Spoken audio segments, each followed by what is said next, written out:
వాక్యాభ్యాస కార్యక్రమానికి చేరువచ్చిన దేవుని పిల్లలు మీ అందరికీ మన ప్రభు ప్రియరక్షకుడైన యేసుక్రీస్తు వారి నామంలో నా వందనములు తెలియజేసుకుంటున్నానండి. మరి ఈరోజు మనం దేవుని యొక్క మాటలను మత్తయి సువార్త నేర్చుకుంటున్నాం. మరి మత్తయి సువార్త దేవుడు ఎలాంటి మాటలైతే మత్తయి సువార్తలో రాయించారో మరి అవన్నిటిని కూడా మనం తెలుసుకుంటున్నాం. మరి ఈరోజు కూడా మరి మత్తయి సువార్తను మనం నేర్చుకుందాం. మరి దానికి ముందుగా ప్రార్థన చేసుకొని మనం దేవుని యొక్క వాక్యాన్ని ధ్యానిద్దాం. ప్రార్థన చేసుకుందాం. మహోన్నతుడైన మా ప్రియ పరలోకపు తండ్రి, దేవనాయన, మీ అపారమైన ప్రేమ, కృప, కనికరముకు తండ్రి, మా హృదయపూర్వకంగా తండ్రి మీకు కృతజ్ఞతలు తెలియచేసుకుంటున్నాం. తండ్రి, మమ్మల్ని అందరినీ ప్రేమించిన ఆయన, మా అందరికీ కూడా తండ్రి రాత్రంతా నాయన మంచి నిద్రను అనుగ్రహించి తండ్రి నాయన మరలా క్షేమంగా మరో నూతన దినంలోనికి తండ్రి మమ్మల్ని అందరినీ కూడా ప్రవేశపెట్టింపజేసినందుకే మీకు వందనములు తండ్రి.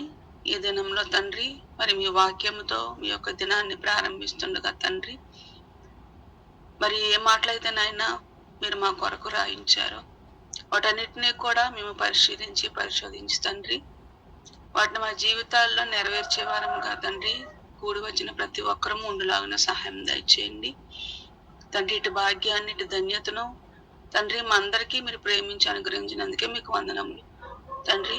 మా పట్ల మీరు చేస్తున్న ఎన్నో ఉపకారములు తండ్రి వాటన్నిటిని కూడా నాయన మేము నెమర వేసుకుంటూ జ్ఞాపకం చేసుకుంటూ తండ్రి వాటి ద్వారా తండ్రి మీకు ఎల్లప్పుడూ కృతజ్ఞతాస్థుతులు చెల్లిస్తూ తండ్రి మాకు ఇవ్వబడిన దినాల్లో తండ్రి మిమ్మల్ని తండ్రి గణపరుస్తూ భూమి మీద మేమందరము తండ్రి మిమ్మల్ని మహింపరిచే కుమార్తెలుగా తండ్రి మేమందరం ఉండలాగిన సహాయం దయచేయమని వేడుకుంటూ తండ్రి మాకు నాయకులుగా ఉన్న అధ్యక్షులను, ఉపాధ్యక్షులను జ్ఞాపకం చేసుకోండి. వారి కుటుంబాలను జ్ఞాపకం చేసుకోండి తండ్రి. వారి కుటుంబంలో తండ్రి ఎటువంటి ఇబ్బందులు, ఎటువంటి ఇరుకులు తండ్రి ఉన్నట్లయితే తండ్రి మీ చిత్తమైతే వాటిని తీర్చమని, కుటుంబంలో ఉన్న వారికి ఆరోగ్యాన్ని, ఆశను ప్రసాదించమని వేడుకుంటూ ఇక్కడ కూడి వచ్చిన ప్రతి కుటుంబాన్ని జ్ఞాపకం చేసుకోమని వేడుకుంటూ తండ్రి యేసుక్రీస్తు అతి శ్రేష్టమైన నామంలో ఈ ప్రార్థన మిగిలి వినయంతో బ్రతిమలాడి వేడుకుంటున్నాం తండ్రి. ఆమేన్. చేరి వచ్చిన నా ప్రియ సహోదరి మనందరికీ కూడా మన ప్రభు ప్రియరక్షకుడైన యేసుక్రీస్తు వారి నామంలో మరొకసారి వందనములు తెలియచేసుకుంటూ మరి మనం మత్తయి సువార్తని ధ్యానం చేస్తున్నాం. మత్తయి సువార్తలో ఇంతవరకు 18వ అధ్యాయము 20వ వచనం వరకు కూడా మనం నేర్చుకున్నాం. గత వారం ప్రిన్సిపాల్ సుజాత అక్క గారు మరి తెలియచేయటం జరిగింది. మత్తయి సువార్త 18వ అధ్యాయము 20వ వచనం వరకు చెప్పడం అనేది జరిగింది.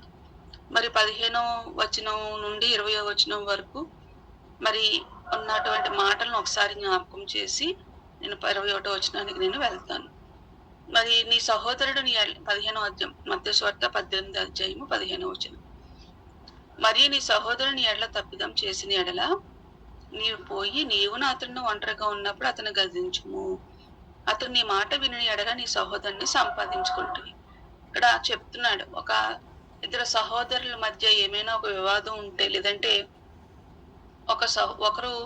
ఒకరి పట్ల ఏదైనా తప్పిదం చేస్తే మరి మన పట్ల ఎవరైనా ఒక తప్పిదం చేస్తే మరి మన విషయంలో ఏదైనా ఒక తప్పు చేస్తే వారికి మనం గద్దించాలని, మరి గద్దించినా కూడా వారు వినకపోతే ఏం చేయమంటున్నాడు, 2-3 సాక్షులను తీసుకొని సాక్షుల నోట ప్రతి మాట స్థిరపరచినట్టు, అంటే 2-3 సాక్షులను తీసుకొని వెళ్ళి వారితో మాట్లాడండి అని. ఇదిగో నువ్వు ఇలా నా పట్ల ఇలా ప్రవర్తిస్తున్నావు, అది మరి నువ్వు చేస్తుంది తప్పు అని చెప్పి మన పట్ల చేస్తున్నటువంటి విషయాలను మరి వారిని గద్దించమని చెప్తున్నాడు. మరి ఒకవేళ అతను తన తప్పును తెలుసుకుంటే, తను తప్పు చేశాడు, మన పట్ల తప్పు చేశాను అనే విషయం తెలుసుకొని తన క్షమాపణ అడిగితే అతన్ని క్షమించాలి. అలాగే మరి ఒకవేళ అతడు వినకపోతే 2-3 సాక్షులను తీసుకొని వెళ్ళమన్నాడు. వారు చెప్పినా కూడా వినకపోతే మరి ఆ విషయాన్ని సంఘం ఎదుట పెట్టమని చెప్పడం అనేది జరుగుతుంది. మరి సంఘం చెప్పినా కూడా మరి వాళ్ళు వినకపోతే అలాంటి వారి విషయంలో అలాంటి వారిని ఎలా చూడమని చెప్తున్నాడు దేవుడు. వారిని సుంకరిగాను, అన్యునిగాను, అంటే మరి అతనితో సంబంధం లేని వాడిగా, అతన్ని సుంకరిగా, అన్యునిగా, మరి అతను ఆ విధంగా చూడమని అన్నట్టుగా ఇక్కడ చెప్పడం అనేది జరుగుతూ ఉంటుంది. అంటే ఇక్కడ ఇదంతా ఎందుకు చెప్తున్నాడనంటే, మన పట్ల ఎవరైనా ఏదైనా మన విషయంలో ఏదైనా తప్పు చేసినప్పుడు, వారు ఆ తప్పును తెలుసుకొని క్షమించమని వారు అడుగుతున్నప్పుడు, వారిని మనం ఏం చేయాలంట? క్షమించాలి. ఎప్పుడూ కూడా క్షమించుటకు సిద్ధమైన మనసు కలిగి మనం అందరము కూడా ఉండాలి అని చెప్పి ఆ విషయాన్ని ఇక్కడ బోధించటానికి మనకి దేవుడు ఇక్కడ మనకు చెప్పడం అనేది జరుగుతుంది. మరొకటి ఏంటంటే, మనం తప్పు చేసినా కూడా ఆ తప్పుని ఒకరి పట్ల మనం తప్పుగా ప్రవర్తించినప్పుడు, మరి నేను ఏ తప్పు చేయలేదు, నేను నీ పట్ల ఎలాంటి తప్పుగా ప్రవర్తించలేదు అని చెప్పి, మరి మరొక వైపు ఉన్నవారు ఏం చేస్తారంటే, వారి తప్పుని ఎప్పుడూ కూడా తెలుసుకోకుండా కఠిన హృదయం కలిగిన వారిగా, మరి వారిని పదే పదే పదే అదే తప్పు చేస్తూ వారి పట్ల వారిని బాధపరిచేవారిగా, వారిని అవమానపరిచేవారిగా ఉంటూ ఉంటారు. కాబట్టి అలాంటి వారు ఏం చేయాలి? మనం వెంటనే ఎవరినైనా మనం బాధపరిచినా, లేదంటే ఎవరి పట్లైనా, ఏ సహోదరి పట్ల, ఏ సహోదరుడి పట్ల మనం ఏదైనా తప్పుగా ప్రవర్తించినప్పుడు మనం ఏం చేయాలి? నేను ఏ తప్పు చేయలేదు, ఏ తప్పు చేయలేదు, ఎదుటివారిదే తప్పు అన్నట్టుగా మనం ఎప్పుడూ కూడా ప్రవర్తించకూడదు. మనం చేసిన తప్పుని ఎప్పుడూ కూడా మనం ఒక సహోదరుడి పట్ల, లేదంటే ఒక సహోదరి పట్ల ఏదైనా మనం తప్పుగా ప్రవర్తించినప్పుడు, లేదంటే వారిని మనం బాధపరిచినప్పుడు, అది మన మనసుకు గ్రహించి, ఆలోచించి, అయ్యో నేను ఇలా తప్పు చేశాను, నా వలన ఒకరు బాధపడ్డారు, నేను వారిని బాధపరిచాను అని ఆలోచించి మనం వారిని వెంటనే వారి పట్ల మారు మనసు పొంది క్షమించమని అడగాలి. ఒకవేళ అలాంటి మనస్తత్వం కలిగి ఉండకపోతే వారిని ఆ సంఘం అంతా కూడా ఎలా చూడమంటున్నాడు? అన్యుడిగా, సుంకరిగా. నిజంగా అతడు తప్పు చేశాడని తెలిసినప్పుడు, ఆమె పట్ల లేదంటే అతని పట్ల తెలిసినప్పుడు, అది న్యాయం అని సంఘం అంతా కూడా ఆలోచించినప్పుడు, వారు మారు మనసు పొందితే పర్వాలేదు, లేదంటే మారు మనసు పొందకపోతే వారిని మరి అన్యునిగా, సుంకరిగా ఎంచుకోమని ఇక్కడ చెప్పడం అనేది జరుగుతుంది. అలా ఎంచుకున్న తర్వాత వారిని సంఘం వారి పట్ల ఆ విధంగా ప్రవర్తించాలి అన్నట్టుగా ఇక్కడ కూడా మనకు తెలుస్తుంది. మరి అంతా కూడా 20వ వచనం వరకు మనకు కనిపిస్తుంది.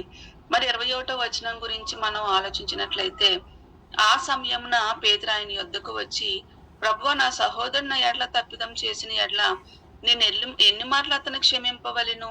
7 మార్లు మట్టుగా అని అడిగెను. మత్తయి సువార్త 18వ అధ్యాయము 21వ వచనంలో చెప్తూ, పేతురు గారు యేసుక్రీస్తు వారిని ఆ సమయంలో, అంటే ఈ సంభాషణ అంతా జరుగుతున్నటువంటి సమయంలో, మరి యేసుక్రీస్తు వారిని పేతురు గారు అడుగుతున్నారు ఏమని? మరి నా సహోదరులు నా ఎడ్ల, అంటే తప్పు ఎవరైనా ఇద్దరు సహోదరుల మధ్య జరిగే సంభాషణ, అంటే ఒకరు మన పట్ల తప్పిదం చేస్తే ఏం చెయ్యాలి? ఎందుకంటే ఆ సంభాషణ అంతా కూడా పైన జరుగుతుంది కాబట్టి, మరి అలాంటి ఆలోచన పేతురు గారికి రావడం అనేది జరిగింది. మరి ఒక సహోదరుడు నా ఎడల తప్పిదం చేస్తే నేను ఎన్నిసార్లు క్షమించాలి? క్షమించమని చెప్పావు. ఎవరైనా తప్పు చేసినప్పుడు క్షమాపణ అడిగితే క్షమించమని చెప్పావు, ఎన్నిసార్లు క్షమించాలి అని ఇక్కడ పేతురు గారికి అనుమానం రావటం అనేది జరుగుతుంది. ఎన్నిసార్లు క్షమించాలని చెప్తూ, నేను ఎన్ని మార్లు క్షమింపవలను? 7 మార్లు మట్టుగా అని అడిగాను. అంటే 7 సార్లు క్షమించాలా నిన్ను? లేదంటే అందుకు యేసు అతనితో ఇట్లనెను, 7 మార్లు మట్టుకే కాదు, 70 ఏళ్ల మారుల మట్టుగా నీతో చెప్పుచున్నాను. ఇక్కడ ఏమంటున్నారు? 7 సార్లు క్షమిస్తే సరిపోతుందా? క్షమించమని చెప్తున్నారు కదా.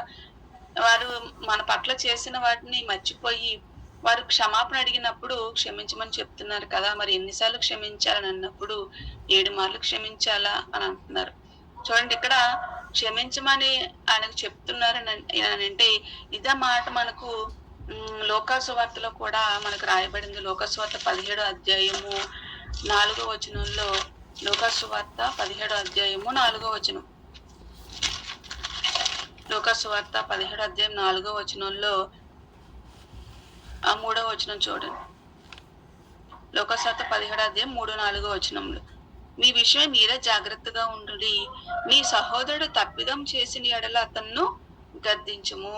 ఒకవేళ ఏదైనా మన పట్ల తప్పుగా ప్రవర్తించినప్పుడు మనం ఏం చేయాలంటే, ఇగో నువ్వు నా పట్ల ఇలా గద్దించమనంటే అతనితో వెళ్ళి, వాళ్ళతో వెళ్ళి, లేదంటే భయంకరంగా గొడవలాడేసుకొని, ఇగో నువ్వు ఇలా చేస్తున్నావు అని చెప్పి లేదంటే అందరికీ తెలుసుకునేటట్లుగా అందరి ఎదుట ఆ సహోదరి మన అవమానపరిచేటట్లుగా, ఇగో నువ్వు నా పట్ల ఇలా ప్రవర్తించావు, నువ్వు నా పట్ల ఇలా చేశావు, కాబట్టి నువ్వు చేసిన తప్పు అని, మరి ఒకవేళ మన పట్ల ఏదైనా వారు చేసినా కూడా అందరి ఎదుట వారిని ఆ విధంగా గొడవ పడేటట్లుగా మనం వారి పట్ల ప్రవర్తించకూడదు. ఏం చేయమంటున్నాడు? మొదట వెళ్ళి చెప్పమంటున్నాడు. ఇగో నువ్వు అతనితో వెళ్ళి, లేదంటే ఆమెతో, ఇగో నువ్వు నా పట్ల ఇలా ప్రవర్తించావని చెప్పి, మరి ప్రేమగా వాళ్ళతో ఇగో నువ్వు చేసిన తప్పు అని చెప్పమని గద్దించమని చెప్తున్నాడు. అదే విషయాన్ని ఇక్కడ చెప్తున్నారు.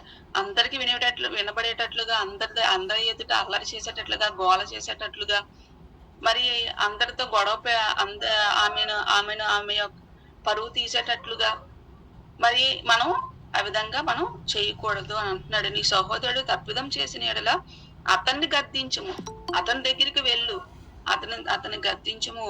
అతడు మారు మనసు పొందిన యెడల అతన్ని క్షమించుము. అతడు ఒకవేళ మారు మనసు పొందాడు, అప్పుడు ఏం చెయ్యాలి? వాళ్ళని మనం క్షమించాలంట. మరి మారు మనసు పొందకపోతే, అతడు తెలుసుకోకపోతే మనం క్షమించాలని అవసరం లేదా?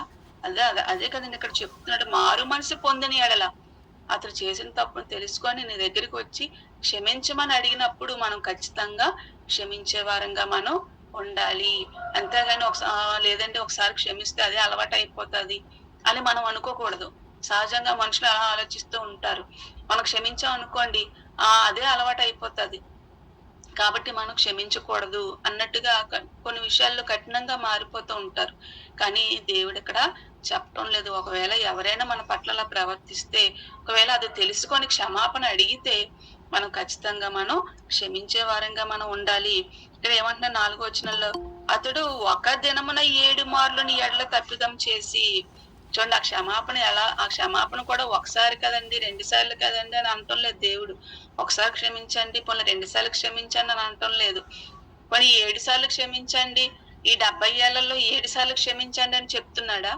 ఈ 70 ఏళ్లలో 7 సార్లు యేసు మాటలు ఎన్నిసార్లు క్షమించాలంటే 70 ఏళ్ళ క్షమించాలి అంటున్నాడు. 70 ఏళ్ల మార్లు మట్టుగా అంటున్నాడు. అంటే 70 ఏళ్ళు మనం బ్రతుకున్నంత కాలము అలా క్షమించుకుంటూనే ఉండాలంట. చూడండి, మనం బ్రతుకున్నంత కాలం, మానవ ఆయుష్కాలం 60-70 ఏళ్ళు. అంటే మన బ్రతుకున్నంత కాలము మనం క్షమించే మనసు కలిగి మనం ఉండాలి అంటున్నాడు. ఇంకా ఏమంటున్నారు? ఒకే రోజు ఒక దినమున అతడు 7 మార్లు నీ ఎడల తప్పిదం చేసి 7 మార్లు నీ వైపు తిరిగి. చూడండి ఇది ఎలా ఉందో. ఒకసారి క్షమిస్తాము, 2 సార్లు క్షమించడానికి మనకు మనస్సు ఉంటది. కానీ ఒకే వ్యక్తి లేదా ఒకే ఆమె మన పట్ల ఒకే రోజు 7 సార్లు తప్పు చేసింది అనుకోండి, అప్పుడు ఎలా ఉంటది చెప్పండి? ఒకసారి తప్పు చేస్తే ఫోన్లో క్షమాపణ అడిగింది కదా, తెలియక చేసింది అని చెప్పి క్షమించేస్తాం. రెండోసారి ఫోన్లో తప్పు చేసింది ఒకే రోజు అండి, మళ్ళీ మరుసటి రోజు కూడా కాదు, లేదంటే మరొక రోజు కూడా కాదు, ఒకే రోజు 2-3 సార్లు తప్పు చేస్తే, ఒకసారి 2 సార్లు చేస్తే ఫోన్లో తెలియక చేసిందిలే అని విడిచిపెట్టేస్తాం. కానీ 7 సార్లు తప్పు చేస్తే క్షమించడానికి మన మనస్సు వస్తుందా? మనస్సు రాదండి. కానీ దేవుడు చెప్తున్నాడు, 7 సార్లు తప్పు చేసినా అతను ఆ తప్పును తెలుసుకొని ఆమె నీ దగ్గరికి వచ్చి, ఇగో నేను తప్పు చేశాను కాబట్టి నన్ను క్షమించి అని ఆమె నీ పట్ల మన క్షమాపణ కోరినప్పుడు మనం ఖచ్చితంగా మనం క్షమించే మనసు కలిగిన వారిగా మనం ఉండాలి. చూడండి, మరి దీన్ని చాలా మంది వాళ్ళు క్షమించమన్నాడు కదా అండి అని చెప్పి మరి వారి పట్ల ఇంకా మనం అమానుషంగా, లేదంటే కావాలని వారి పట్ల తప్పులు చేస్తూ మనం ఆ విధంగా ఉండిపోయాం అనుకోండి, మనల్ని అయితే క్షమించమంటున్నాడు. కానీ ఆ విషయం వాళ్ళు ఈ మాటల్ని ఆధారం చేసుకొని ఇలాంటి దేవుడి మాట చెప్పాడు కాబట్టి నేను తప్పు చేసి ఆమె దగ్గరికి వెళ్ళి క్షమాపణ అడిగేస్తాను, ఎన్నిసార్లు తప్పు చేసినా క్షమించమని దేవుడు చెప్పాడు కదా, నేను వెళ్ళి క్షమాపణ అడిగేస్తానని ఇలాంటి మాటలను ఉపయోగించుకొని మనం ఎప్పుడు కూడా ఛాన్స్ తీసుకోకూడదు, అవకాశం తీసుకోకూడదు. దేవుడు కూడా క్షమించమని అడుగుతున్నాడు. ఎందుకు క్షమించమని చెప్తున్నాడు? ఎందుకు క్షమించమని ఇక్కడ చెప్తున్నాడంటే, మన క్షమాపణ వలన వారు మంచిగా మారే అవకాశం అనేది వారికి ఉంటుంది. అంటే క్షమాపణ అనేది వాళ్ళల్లో మార్పు అనేది తీసుకొని రావటానికే దేవుడు క్షమించమని అడుగుతున్నాడు. క్షమించమని చెప్తున్నాడు. అలాగే వారి వారి మధ్య ఎటువంటి విభేదాలు, వివాదాలు ఉండకూడదు.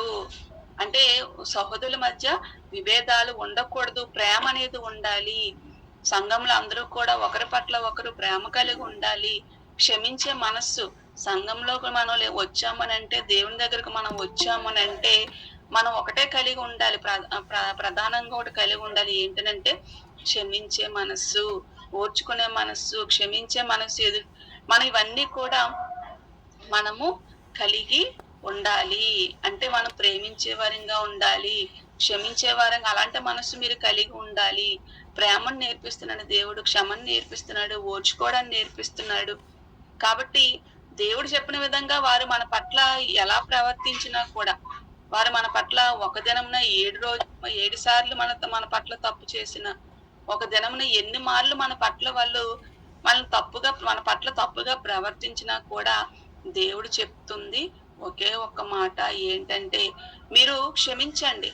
కానీ వాళ్ళు ఆ విధంగానే మీ పట్ల ఉంటే వారి విషయంలో వారి గురించి నేనే ఆలోచిస్తాను అని దేవుడు చెప్తాడు. కాబట్టి ఇక్కడ దేవుడు అంటున్నాడు, అతడు ఒక దినంన 7 మార్లు నీ ఎడల తప్పిదం చేసి 7 మార్లు నీ వైపు తిరిగి మారు మనసు పొందితనని ఎడల అతన్ని క్షమింపవలెను. అతన్ని క్షమించాలి. మరి క్షమించమన్నాడు కదా అని చెప్పి మనం వారిని పట్ల మనం ఏదైనా అన్ని రకాలుగా, లేదంటే వారి పట్ల మనం తప్పుగా ప్రవర్తించేసి మనం ఆ విధంగా ఉండకూడదు. ఇద్దరి మధ్య సమాధానం లేకపోతే దేవుడు ఏం చేయమన్నాడండి? మొదట వెళ్ళి నీ సహోదరితో గాని, నీ సహోదరిమణితో గాని సమాధాన పడకుండా మనం దేవుని దగ్గరికి వచ్చి బలి అర్పించేస్తున్నాం, దేవుడి పని చేసేస్తున్నాం, లేదంటే దేవుడికి ఏదో దేవుడి సేవ చేసేస్తున్నాను, దేవుడిలో నేను పట్ల చాలా భయభక్తులు కలిగి ఉన్నానని అంటే దేవుడు దాన్ని అంగీకరించనని చెప్పేశాడు. అంటే ఇద్దరికి చెప్పాడు ఆ దేవుడు, ఇద్దరికి చెప్పాడు. మన పట్ల తప్పు చేసిన వారిని క్షమించమని మనకి చెప్పాడు. మరి ఎదుటి వారు తెలుసుకోకుండా నేను చేసింది కరెక్టే, మరి నేను ఏ తప్పు చేయలేదు, వాళ్ళే తప్పు చేసి ఆమె నా పట్ల తప్పు చేసింది కాబట్టి ఆమె నన్ను క్షమాపణ అడగాలి. మనం తప్పు చేసినా కూడా, ఆమె పట్ల మనం చేసిన తప్పు అని తెలిసినా కూడా వారితో సమాధాన పడకుండా, క్షమాపణ అడగకుండా, మరి నా భక్తి ఏదో నేను కలిగి ఉంటాను, మరి ఆమె నేనే క్షమాపణ అడగవలసిన అవసరం లేదు అన్నట్లుగా మనం ఉండకూడదు. ఎదుటి వారు కూడా దేవుడు చెప్తున్నాడు ఏమని, ఇంకో నువ్వు వెళ్ళి వారితో సమాధాన పడిపో, నువ్వు వారి పట్ల ఇలా ప్రవర్తించావు కాబట్టి వెంటనే నువ్వు వెళ్ళి క్షమాపణ చెప్పి తప్పు తెలుసుకొని మారు మనసు పొందుకొని సమాధాన పడిపో, లేదంటే నువ్వు చేసే పని అయినగా నీవు ఇచ్చే బలిని నేను అంగీకరించను అన్నాడు. అలాగే నువ్వు చేసినది ఏది కూడా నేను అంగీకరించేవాడిగా ఉండనని దేవుడు చెప్తాడు. అంటే చూడండి, అంటే ఇద్దరిని కూడా దేవుడు చెప్తున్నాడు, ఇద్దరికి కూడా అక్కడ చెప్పడం అనేది జరుగుతుంది. ఇక్కడ మన పాఠ్య భాగానికి వచ్చేస్తే మత్తయి సువార్త 18వ అధ్యాయంలో ఆ సమయంలో పేతురు మరి ఎన్నిసార్లు క్షమించాలి అని అంటే, మన లోక సువార్తలో ఏమని చదువుకున్నాం, ఒక దినమున 7 మార్లు అతను తప్పు చేసినా కూడా మనం క్షమించాలి అన్నట్టుగా ఇక్కడ యేసుక్రీస్తు వారి మాటలు బట్టి మనకు అర్థమవుతుంది. మరి క్షమించమని నేనెందుకు క్షమించాలి అని మనం అనుకుంటే, నేనెందుకండి నీకు క్షమించాలి, నేను అన్నిసార్లు ఎందుకు క్షమించాలి, నాకేంటి అవసరం అన్నట్టుగా మనం అనుకుంటే, దేవుడు ఒక విషయాన్ని చెప్తున్నాడండి.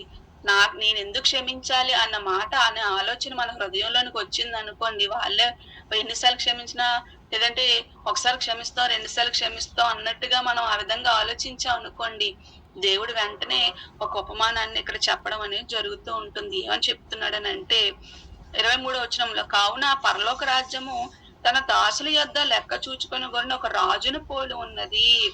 పరలోక రాజ్యం ఎలా ఉందంటండి, తన దాసుని యొద్ద లెక్క చూచు, అంటే లెక్క చూస్తాడు, తన లెక్క చూసు ఒక రాజును పోలి ఉన్నది. ఇక్కడ ఒక ఉపమానాన్ని యేసుక్రీస్తు వారు చెప్పడం అనేది జరుగుతుంది. ఏమని చెప్తున్నాడంటే, అతడు లెక్క చూచుకొని మొదలు పెట్టినప్పుడు అతనికి 10,000 తలాంతులు వచ్చి ఉన్న ఒకడు అతని యొద్దకు తేబడెను. ఒక ఉపమానాన్ని చెప్తున్నారు యేసుక్రీస్తు వారు, ఇది అర్థం అవడానికి. మరి ఎందుకు క్షమించమని చెప్తున్నారు? నేను క్షమించను అన్న వారికి లేదంటే అలా నేను ఎందుకు క్షమించాలి అనే ఆలోచన కలిగిన వారికి మరి ఒకవేళ క్షమిస్తే ఏం జరుగుతుంది, క్షమించకపోతే ఏం జరుగుతుంది, మనం ఆ విధంగా ఉండకపోతే మరి దేవుడు మన పట్ల ఎలాంటి యాక్షన్ తీసుకుంటాడు, దేవుడు ఏం చేస్తాడు అని తెలియటానికి మరి యేసుక్రీస్తు వారు ఒక మాట ఇక్కడ ఒక ఉపమానాన్ని చెప్పడం అనేది జరుగుతుంది. ఏంటనంటే ఆ రాజు వచ్చి ఏం చేస్తాడంట, ఆ రాజు అతడు లెక్క చూచుకొని మొదలు పెట్టినప్పుడు ఆ రాజు అంటే లెక్క చూస్తున్నాడంట. లెక్క చూసినప్పుడు అతనికి ఆ రాజుకి ఎంత ఎంత అప్పు ఉన్నారంట, ఎంత అచ్చున్నాడంట, 10,000 తలాంతులు అచ్చి ఉన్న ఒకడు అతని యొద్దకు తేబడిన. రాజు దగ్గరకు 10,000 తలాంతులు అప్పున్న ఒక వ్యక్తి తేబడ్డాడంట.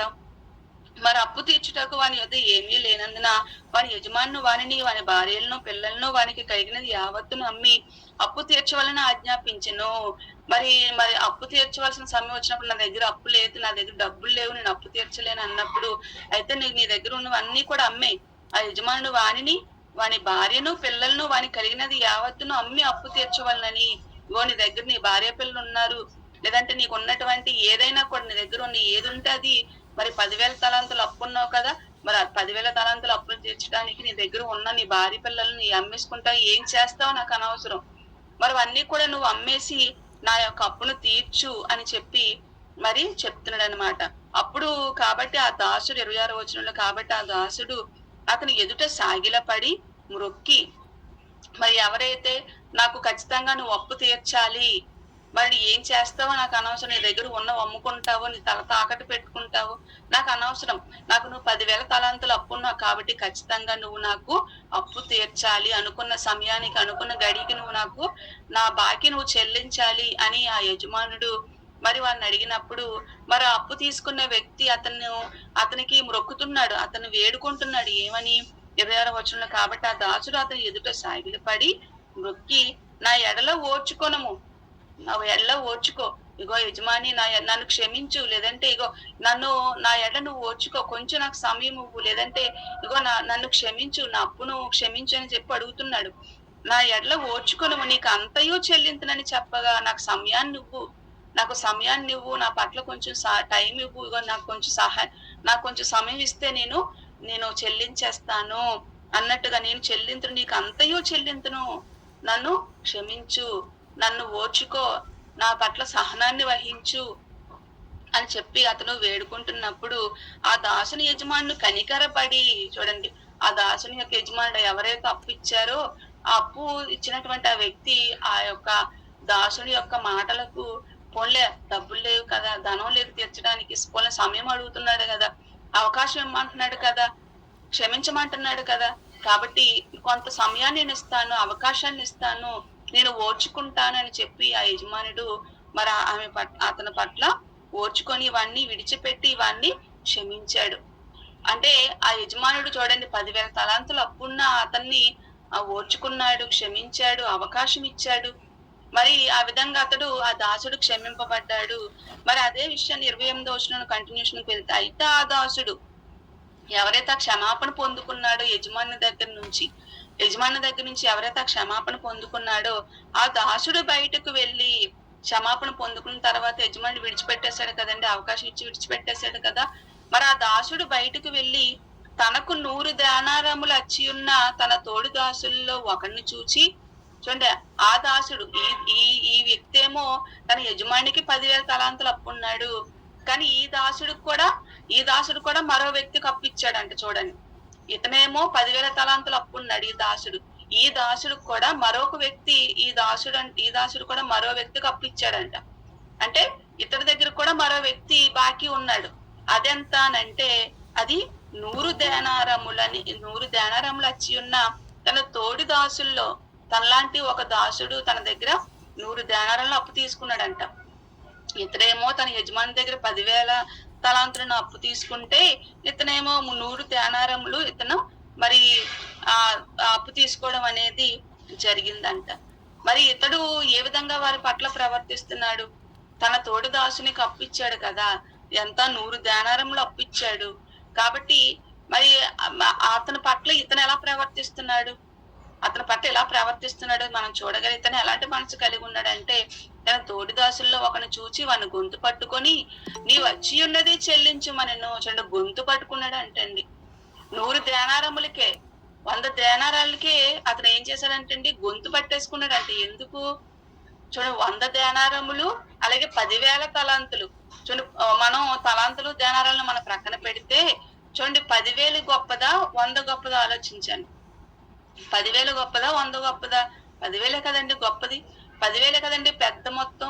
మరి ఆ పెద్ద మొత్తం ఉన్న యజమాని కూడా ఆ దాసుల్ని పిలిపించి గొంతు పట్టుకున్నాడు. ఆలోచించండి, గొంతు పట్టుకున్నాడా? గొంతు పట్టుకోలేదు. అడిగాడు, ఇగో నాకు అప్పున్నావు కదా, నువ్వు అప్పు తీర్చు అని అడిగినప్పుడు అతను బతిమలాడుకున్నాడు. మరి ఆ బతిమలాడుకుంటే అతను క్షమించి విడిచిపెట్టేశాడని కానీ గొంతు పట్టుకొని మరి అతను కొట్టి లేదంటే అతని బట్టలు చింపేసి అతని పట్ల లేదంటే అవమానకరంగా మాట్లాడటం అవి ఏమైనా చేశాడా యజమానుడు?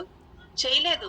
చేయకుండా పోన్లే బతిమలాడుతున్నాడు కదా అని చెప్పి కనికరించి విడిచిపెట్టేశాడు. కానీ ఇతడు ఎలాంటి చెడ్డ దాసుడు లేదంటే ఎలాంటి చెడ్డ మనస్తత్వం కలిగిన వాడంటే, మరి ఇతను ఎలా ప్రవర్తిస్తున్నాడు? అది అలాంటి పరిస్థితుల్లో ఉన్న మరో వ్యక్తి పట్ల ఎలా ప్రవర్తిస్తున్నాడు అని అంటే, ఏకంగా ఎల్లు గొంతు పట్టేసుకున్నాడు. ఎంతకంటే పెద్ద అప్పున్న అతడు క్షమించిన ఆ సందర్భం గుర్తు రాలేదు అతనికి. ఓన్లే నా యజమాని దగ్గర నేను 10,000 తీసుకున్నా, నేను వెంటనే నేను బ్రతిమలాడగానే నా పరిస్థితిని అర్థం చేసుకొని నన్ను క్షమించేశాడు, నాకు అవకాశాన్ని ఇచ్చాడు, విడిచిపెట్టేశాడు. నేను కూడా అలాంటి మనస్తత్వం కలిగి ఉండాలి. నాలాంటి పరిస్థితుల్లోనే కదా ఆ వ్యక్తి ఉన్నాడు. అతను కూడా ఎలాంటి సందర్భంలో ఉన్నాడో, అతను ఎలాంటి ఇబ్బందుల్లో ఉన్నాడో, అతని దగ్గర డబ్బులు లేవేమో, సమయం ఉన్నప్పుడు ఇస్తాడేమో, మనం అవకాశం ఇవ్వాలి కదా అన్న ఆలోచన మరి ఆ దాసుడికి లేదు. క్షమాపణ పొందుకున్న ఆ దాసుడికి క్షమించాలని ఆలోచన లేదు. ఆలోచన లేకుండా గొంతు పట్టుకొని అతని పట్ల ఎంత అమానుషంగా ప్రవర్తిస్తున్నాడు చూడండి. గొంతు పట్టుకొని నీ వచ్చి ఉన్నది చెల్లింపమనెను. అందుకు వాని తోడి దాసుడు సాగిలపడి నా ఎడల ఓర్చుకొనుము. ఇదే మాట కదండి అడిగాడు. ఇదే మాట తన యజమాని మొదట అడిగాడు. అతను వెళ్ళి నన్ను క్షమించు, నా పట్ల ఓర్చుకో, నేను చెల్లించేస్తాను, నాకు అవకాశం ఇవ్వు అవన్నీ అడుగుతున్నప్పుడు అతను అర్థం చేసుకొని ఎలా అయితే మన పరిస్థితిని అర్థం చేసుకున్నాడు, నేను కూడా అలాగే అర్థం చేసుకోవాలి, నేను కూడా అవకాశం ఇవ్వాలి, నేను కూడా క్షమించాలి అన్న ఆలోచన తనకు రాకుండా నీకు చెల్లించదునని వాడిని వేడుకొని గాని వాడు ఒప్పుకోలేదంటండి, అంగీకరించలేదంట. లేదు, నువ్వు నాకు ఇప్పుడు చెల్లిస్తావా చెల్లించవా అని చెప్పి పీకల మీద వెళ్ళి కూర్చున్నాడు. అంటే ఇదంతా కూడా ఎంతగా కఠినమైన మనస్తత్వం కలిగిన వాడుగా ఉన్నాడు ఒకసారి ఆలోచించండి. అతడు ఒప్పుకొనక అచ్చున్నది చెల్లించే వరకు వాని చెరసాల్లో వేయించాను. చూడండి, గొంతు పట్టుకోవడం అంటే ఎంత దుర్మార్గంగా అతని పట్ల ప్రవర్తిస్తున్నాడు. 100 దేనారాలకి అలా ప్రవర్తిస్తారా చెప్పండి? తక్కువ మొత్తానికి అతను చెరసాల్లో వేయించేశాడంట. చూడండి, అప్పు తీర్చలేదని జైల్లో పెట్టించేశాడంట. గొంతు పట్టేసుకున్నాడంట. కాగా వాని తోడిదాసులు జరిగినది చూచి మిక్కిలి దుఃఖపడి వచ్చి జరిగిన దాంతో తన యజమానికి వివరముగా తెలిపిరి. అప్పుడు వాని యజమాని వాని పిలిపించి చూడండి, ఇవంతా ఈ యొక్క పరిస్థితిని చూసినటువంటి వారు వెళ్ళి తన యజమాని చెప్పాడంట. చెప్పగానే యజమానుడు కోపం వచ్చిందంట. కోపం వచ్చి అతను పిలిపించి ఏమని మాట్లాడుతున్నా చూడండి. చెడ్డ దాసుడా, నీవు నన్ను వేడుకొంటివి గనుక నీ అప్పంతయు క్షమించితిని. నువ్వు వేడుకున్నావు, నా దగ్గర లేదు మహాప్రభు, నన్ను క్షమించు, నేను చెల్లించలేను అని వేడుకున్నప్పుడు నేను మంచి మనసుతో పెద్ద మనసు చేసుకొని నీ పరిస్థితిని అర్థం చేసుకొని నీ పట్ల దయ కలిగి ప్రేమ కలిగి నిన్ను క్షమించినప్పుడు నువ్వు కూడా నీ సహోదరుని పట్ల అలాగే నువ్వు చెయ్యాలి కదా. నీ దగ్గర అప్పు తీసుకున్న వారి పట్ల నువ్వు అలాగే ప్రవర్తించాలి కదా. నువ్వు నన్ను ఎలా అయితే వేడుకున్నావో అతను నిన్ను అలాగే కదా వేడుకున్నాడు. మరి నువ్వేం చెయ్యాలి? వారి పట్ల నువ్వు ఎలా ప్రవర్తించాలి? నువ్వు అలా ప్రవర్తించకుండా, నాలా నువ్వు ప్రవర్తించకుండా నువ్వు చాలా కఠిన మనస్తత్వం కలిగిన వాడుగా నువ్వు ఉన్నావు అని అంటున్నాడు. చెడ్డదాసుడు, నువ్వు నన్ను వేడుకుంటావు గనుక నీ అప్పంతయు క్షమించితిని. నేను నిన్ను కరుణించిన ప్రకారం నీవును నీ తోడి దాసుని కరుణింపవలసి ఉండేను కదా అని వానితో చెప్పాను. నేను క్షమించాను కదా, నువ్వు కూడా క్షమించాలి కదా. అందుచేత వాని యజమాని కోపపడి తనకు వచ్చి ఉన్నది అంతయు చెల్లించే వరకు బాధపరచువానికి వారిని అప్పగించెను. చూడండి, ఈ మాటలు విన్నప్పుడు మనకి ఎలా అనిపిస్తుంది? అవును కదండి, క్షమించాలి కదండి. మరి అతడే 10,000 తీసుకున్నప్పుడు అతను అంత క్షమించినప్పుడు, అంత పెద్ద మనసు చేసుకున్నప్పుడు వేటి 100 రూపాయలకి ఎంత కఠినంగా ప్రవర్తించాలా అని మనకి సందర్భం చదువుతున్నప్పుడు మనకు కూడా అలాగే అనిపిస్తుంది కదండి. అలాగే అనిపిస్తూ ఉంటుంది. ఏంటి ఇది ఎవరి కోసం చెప్పబడిందండి? ఎవరి కోసం రాయించాడు? ఏదో ఒక యజమానుడు, ఇతర దాసులు ఎవరి గురించో యేసుక్రీస్తు వారు చెప్తున్నారు. కాబట్టి ఈ సందర్భం బాగుంది అని మనం అనుకుంటాం. ఈ సందర్భం ఎవరి గురించో మొదటి శతాబ్దంలో ఉన్న వాళ్ళ గురించి, వాళ్ళ డబ్బులు తీసుకున్న వారి గురించి, లేదంటే అప్పు తీసుకున్న వారి గురించి, అప్పు ఇచ్చిన యజమాని అంటే వేరే ఎవరో డబ్బులు తీసుకున్న వారి గురించి చెప్తున్నారులే అని మనం ఆలోచించకూడదు. సందర్భం ఎవరి గురించి చెప్తున్నాడో తెలుసా? మన గురించే చెప్తున్నాడు యేసుక్రీస్తు. మనమేం చేశామండి?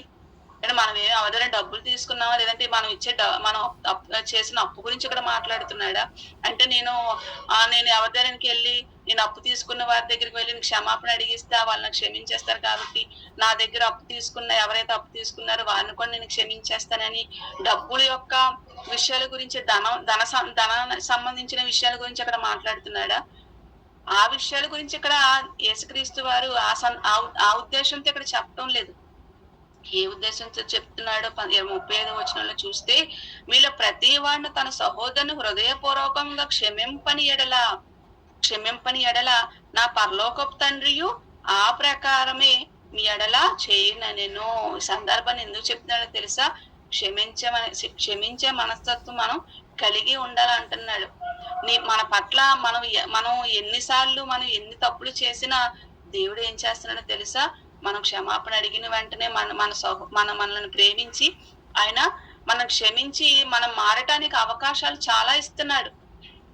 మనం ఎన్ని నేరాలు చేసినా, ఎన్ని తప్పులు చేసినా, మరి మనం ఎలాంటి పరిస్థితుల్లో ఉన్నా, మనం ఎలా ఉన్నా కూడా దేవుణ్ణి మనం వెంటనే క్షమాపణ అడుగుతున్నప్పుడు అర్థం చేసుకొని ఆయన ప్రేమగల మనసుతో నా కుమారులు, నా పిల్లలు వారిని క్షమించాలి అనే ఆలోచనతో మనం ఎలా ప్రవర్తించినా కూడా దేవుడు మనలను క్షమిస్తూనే ఉన్నాడు.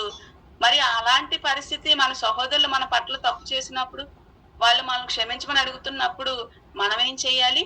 దేవుడు ఎలాంటి మనస్సు కలిగి ఉన్నాడో మనం కూడా అలాంటి మనస్సే కలిగి ఉండాలి.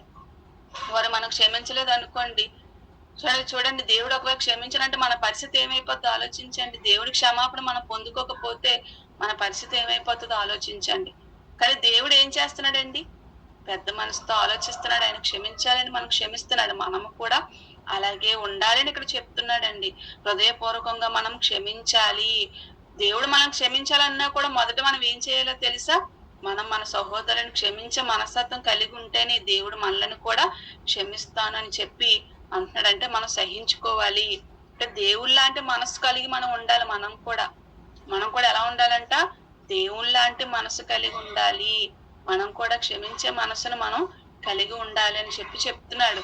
మరి నా పరలోకపు తండ్రి ఆ ప్రకారం ఈ ఎడల చేయును. మన పరలోకపు తండ్రి కూడా ఆ ప్రకారం మన పట్ల చేస్తాడంటాడు. ఎఫెసీ పత్రిక 4వ అధ్యాయం 32వ వచనం చూడండి.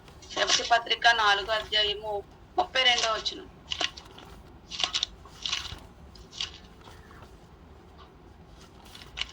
ఎఫెసీ పత్రిక 4వ అధ్యాయము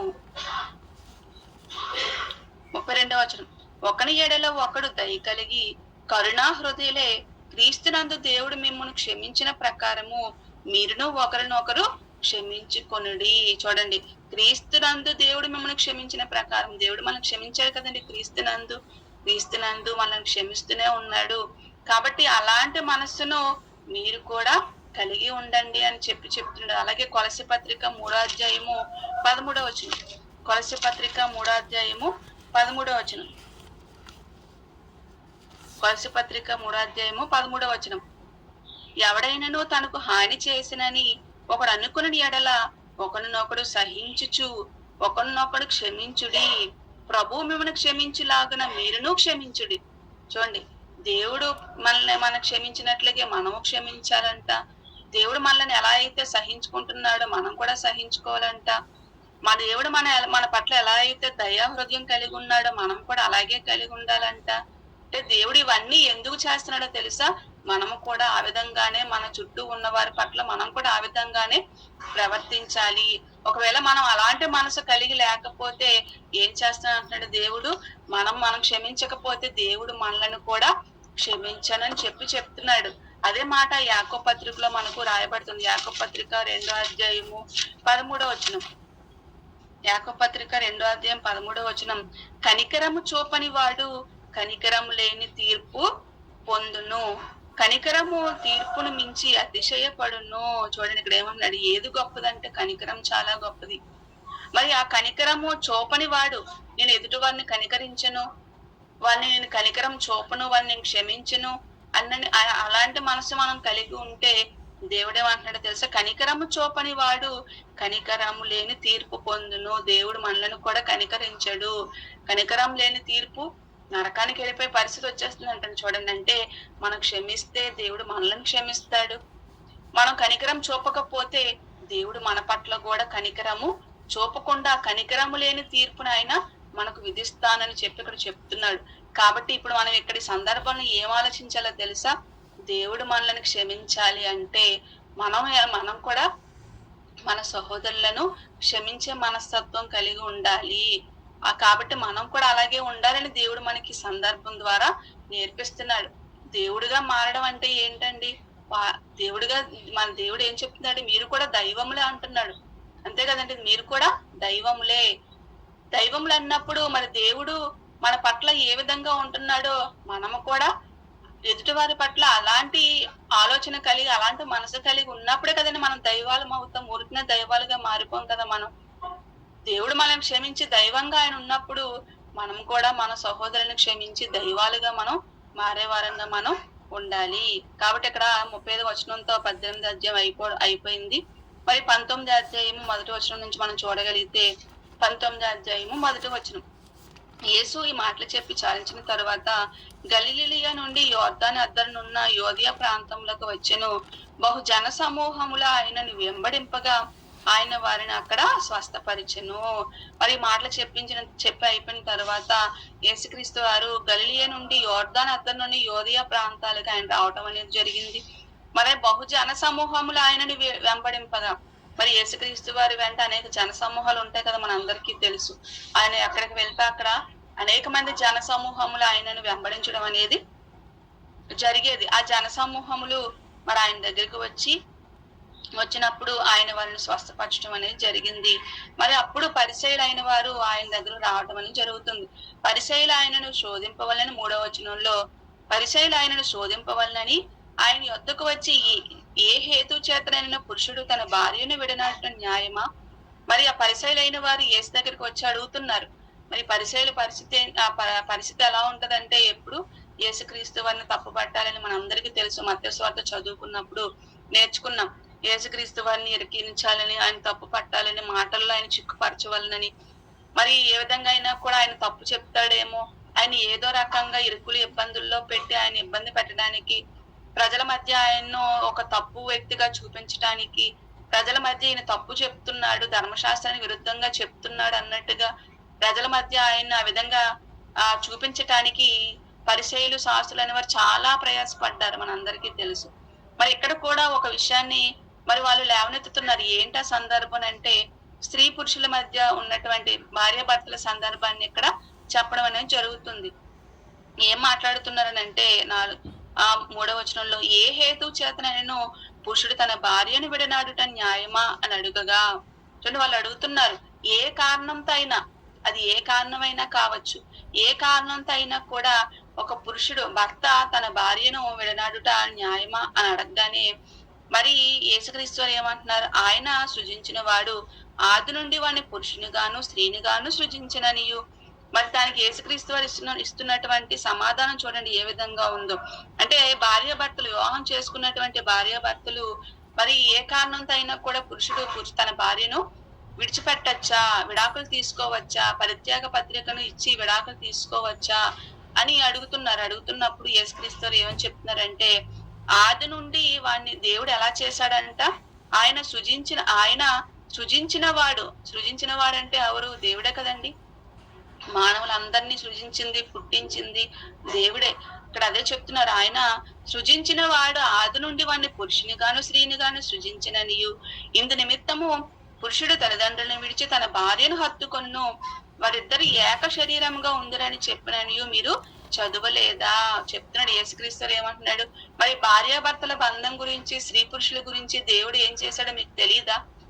దేవుడు ఏ విధంగా వారి పట్ల ఆజ్ఞనిచ్చాడు, వారిని ఎందుకు చేశాడు, వారి పట్ల బంధం ఎంత గొప్పదనేది మీకు తెలియదా? మీరు చదువుకోలేదా? ధర్మశాస్త్రంలో మీరు చదువుకోలేదా? మరి మోషే ద్వారా రాయించి ఇచ్చాడు కదా దేవుడు అని చెప్పి యేసుక్రీస్తు వారి జ్ఞాపకం చేస్తున్నాడు.